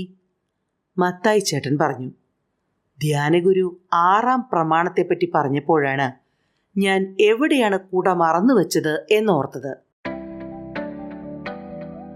ഒരു കൊച്ചുകുട്ടി തൻ്റെ അമ്മ ചപ്പാത്തി പരത്തുന്നത് നോക്കിക്കൊണ്ടിരിക്കുകയാണ്. ഗോതമ്പ് മാവ് ചെറിയ ഉരുളകളാക്കി പപ്പടത്തിൻ്റെ വട്ടത്തിൽ പരത്തുകയാണ്. കുട്ടി ചോദിച്ചു, അമ്മേ, എന്തിനാണ് ചപ്പാത്തി പപ്പടത്തിൻ്റെ വട്ടത്തിൽ പരത്തുന്നത്? അമ്മ പറഞ്ഞു, എൻ്റെ അമ്മ ഈ വട്ടത്തിലായിരുന്നു ചപ്പാത്തി പരത്തിയിരുന്നത്. അതുകൊണ്ട് ഞാനും അതുപോലെ പരത്തുന്നു. കുട്ടി ഉടനെ ചെന്ന് അമ്മൂമ്മയോട് ചോദിച്ചു, എന്തിനാ അമ്മൂമ്മേ ചപ്പാത്തി പപ്പടത്തിൻ്റെ വട്ടത്തിൽ പരത്തുന്നത്? അമ്മൂമ്മ പറഞ്ഞു, എൻ്റെ അമ്മ പരത്തിയിരുന്നത് പപ്പടത്തിൻ്റെ വട്ടത്തിലായിരുന്നു. അതുകൊണ്ട് ഞാനും അതേ വലിപ്പത്തിൽ പരത്തി. കുട്ടി വല്യമ്മൂമ്മയുടെ പക്കലെത്തി ചോദിച്ചു, എന്തിനാണ് ചപ്പാത്തി പപ്പടവട്ടത്തിൽ പരത്തുന്നത്? വല്യമ്മൂമ്മ പറഞ്ഞു, മോളെ, എൻ്റെ ചപ്പാത്തിക്കല്ല് വളരെ ചെറുതായിരുന്നു, ഒരു പപ്പടത്തിൻ്റെ വലിപ്പം മാത്രം. അതുകൊണ്ടാണ് ഞാൻ പപ്പടത്തിൻ്റെ വലിപ്പത്തിൽ ചപ്പാത്തി പരത്തിയത്. മോളിക്ക് 6 വയസ്സ് പ്രായം, മിടുക്കിയാണ്, എല്ലാവരുടെയും ഓമന. രാവിലെ ഉണർന്നെഴുന്നേറ്റ് വരുമ്പോൾ വീട്ടിലെ എല്ലാവരുടെയും അടുത്ത് ചെന്ന് ഗുഡ് മോർണിംഗ് പറയും. അതുപോലെ രാത്രി കിടക്കാൻ നേരം ഗുഡ് നൈറ്റ് പറഞ്ഞിട്ടേ ഉറങ്ങാൻ പോകൂ. ഒരു ദിവസം മോളി ഉറങ്ങാൻ പോകുന്നതിന് മുമ്പ് ഗുഡ് നൈറ്റ് പറയുന്നതിന് വീട്ടിലെ ഓരോരുത്തരുടെയും അടുത്തെത്തി. ആദ്യം അവളുടെ പപ്പയുടെ അടുത്തെത്തി പറഞ്ഞു, ഗുഡ് നൈറ്റ് പപ്പ. പിന്നീട് മമ്മിയോട് ഗുഡ് നൈറ്റ് പറഞ്ഞു. അതിനുശേഷം അപ്പൂപ്പൻ്റെയും അമ്മൂമ്മയുടെയും മുറിയിലെത്തി പറഞ്ഞു, ഗുഡ് നൈറ്റ് അപ്പൂപ്പ, ഗുഡ് ബൈ അമ്മൂമ്മേ. ആ രാത്രിയിൽ അമ്മൂമ്മ മരിച്ചു. മോളി അമ്മൂമ്മയ്ക്ക് ഗുഡ് ബൈ പറഞ്ഞത് ആരും അത്ര കാര്യമാക്കിയില്ല. അവളുടെ കുസൃതിയായിട്ടാണ് എല്ലാവരും വിചാരിച്ചത്. 6 മാസം കഴിഞ്ഞ് പപ്പയും മമ്മിക്കും ഗുഡ് നൈറ്റ് പറഞ്ഞ ശേഷം അപ്പൂപ്പൻ്റെ മുറിയിലെത്തി മോളി പറഞ്ഞു, ഗുഡ് ബൈ അപ്പൂപ്പ. ആ രാത്രി അപ്പൂപ്പനും മരിച്ചു. പപ്പയും മമ്മിയും മോളിയുടെ പ്രത്യേകത കണ്ട് അസ്വസ്ഥരായി. അവൾ ആർക്ക് ഗുഡ് ബൈ പറയുന്നുവോ അയാൾ ഉടനെ മരിക്കുന്നു. മാസങ്ങൾ കുറേ കഴിഞ്ഞു. ഒരു ദിവസം മോളി മമ്മിയുടെ അടുത്ത് ചെന്ന് ഗുഡ് നൈറ്റ് പറഞ്ഞ ശേഷം പപ്പയോട് പറഞ്ഞു, ഗുഡ് ബൈ പപ്പ. പപ്പ ഞെട്ടിത്തെറിച്ചു പോയി. മമ്മി ഇത് കേട്ടില്ല എന്നൊരാശ്വാസം മാത്രം. അയാൾ ഉറപ്പിച്ചു, താൻ ഇന്ന് രാത്രി മരിക്കും. ഉറങ്ങാൻ കിടന്നിട്ട് ഉറക്കം വന്നില്ല. താൻ കടം കൊടുത്തിട്ടുള്ളവരുടെയും തനിക്ക് കിട്ടാനുള്ള പണത്തിൻ്റെയും കണക്കുകൾ എഴുതി വെച്ചു. തൻ്റെ തെറ്റുകുറ്റങ്ങൾക്ക് മാപ്പ് അപേക്ഷിച്ചുകൊണ്ട് ഭാര്യയ്ക്ക് ഒരു കത്ത് എഴുതി വെച്ചു. കട്ടിലിൽ തിരിഞ്ഞും മറിഞ്ഞും കിടന്ന് അയാൾ നേരം വെളുപ്പിച്ചു. കോളിംഗ് ബെൽ കേട്ട് അയാൾ വാതിൽ തുറന്നു. അയൽക്കാരൻ തോമസാണ്. അയാൾ പറഞ്ഞു, അടുത്ത വീട്ടിലെ ചാർലി ഇന്നലെ ഉറക്കത്തിൽ മരിച്ചു. വികാരിയച്ഛൻ പുതിയ ആളാണ്. രാവിലെയുള്ള കുർബാനയ്ക്ക് ശേഷം അദ്ദേഹം കുമ്പസാരിപ്പിക്കാൻ തുടങ്ങി. വളരെയധികം പേർ ചെയ്ത പാപം വ്യഭിചാരമാണ്. ഞാൻ വ്യഭിചാരം ചെയ്തിട്ടുണ്ട് എന്നാണ് മിക്കവരും പറയുന്നത്. അസ്വസ്ഥനായ അച്ഛൻ അവരോട് കുമ്പസാരത്തിൽ പറഞ്ഞു, നിങ്ങൾ വ്യഭിചാരം ചെയ്തിട്ടുണ്ടെങ്കിൽ ഞാൻ വീണു എന്ന് പറഞ്ഞാൽ മതി. 3 വർഷം കഴിഞ്ഞു. പുതിയ വികാരിയച്ഛൻ സ്ഥലം മാറിപ്പോയി. പുതിയ വികാരി ചാർജ് എടുത്തു. കുർബാന കഴിഞ്ഞ് കുമ്പസാരിപ്പിക്കാനിരിക്കുമ്പോൾ മിക്കവാറും എല്ലാവരും തന്നെ പറഞ്ഞു, ഞാൻ വീണിട്ടുണ്ട്. റോഡ് കുണ്ടും കുഴിയുമായി കിടക്കുന്നതുകൊണ്ടായിരിക്കാം ആളുകൾ വീഴുന്നതെന്ന് അച്ഛൻ കരുതി. എല്ലാവരും വളരെ സൂക്ഷിച്ചു നടക്കണം എന്ന ഉപദേശം എല്ലാവർക്കും കൊടുത്തു. പക്ഷേ എല്ലാ കുമ്പസാരത്തിലും ഞാൻ വീണു എന്നതിന് ഒരു കുറവുമില്ല. ഒരു ദിവസം ഇടവക്കാരൻ കൂടിയായ പഞ്ചായത്ത് പ്രസിഡന്റിനെ കണ്ടപ്പോൾ അച്ഛൻ പറഞ്ഞു, നിങ്ങൾ മുൻകൈയെടുത്ത് ഇവിടെയുള്ള റോഡുകളൊന്ന് നന്നാക്കണം. ധാരാളം ഇടവകാംഗങ്ങൾ ഞാൻ വീണു എന്ന് എൻ്റെ അടുക്കൽ പറഞ്ഞിട്ടുണ്ട്. കാര്യമറിയാവുന്ന പ്രസിഡന്റ് ചിരിച്ചു. അച്ഛന് ദേഷ്യം വന്നു. നിങ്ങൾ ചിരിച്ചോളൂ, കഴിഞ്ഞ ആഴ്ച തന്നെ നിങ്ങളുടെ ഭാര്യ 3 പ്രാവശ്യം വീണിട്ടുണ്ട്. ഹാസ്യകഥകൾ എന്ന കഥാനുറുങ്ങുകൾ ഇവിടെ അവസാനിക്കുന്നു. അടുത്ത തവണ വീണ്ടും കാണും വരേക്കും എല്ലാ കൂട്ടുകാർക്കും നന്ദി, നമസ്കാരം.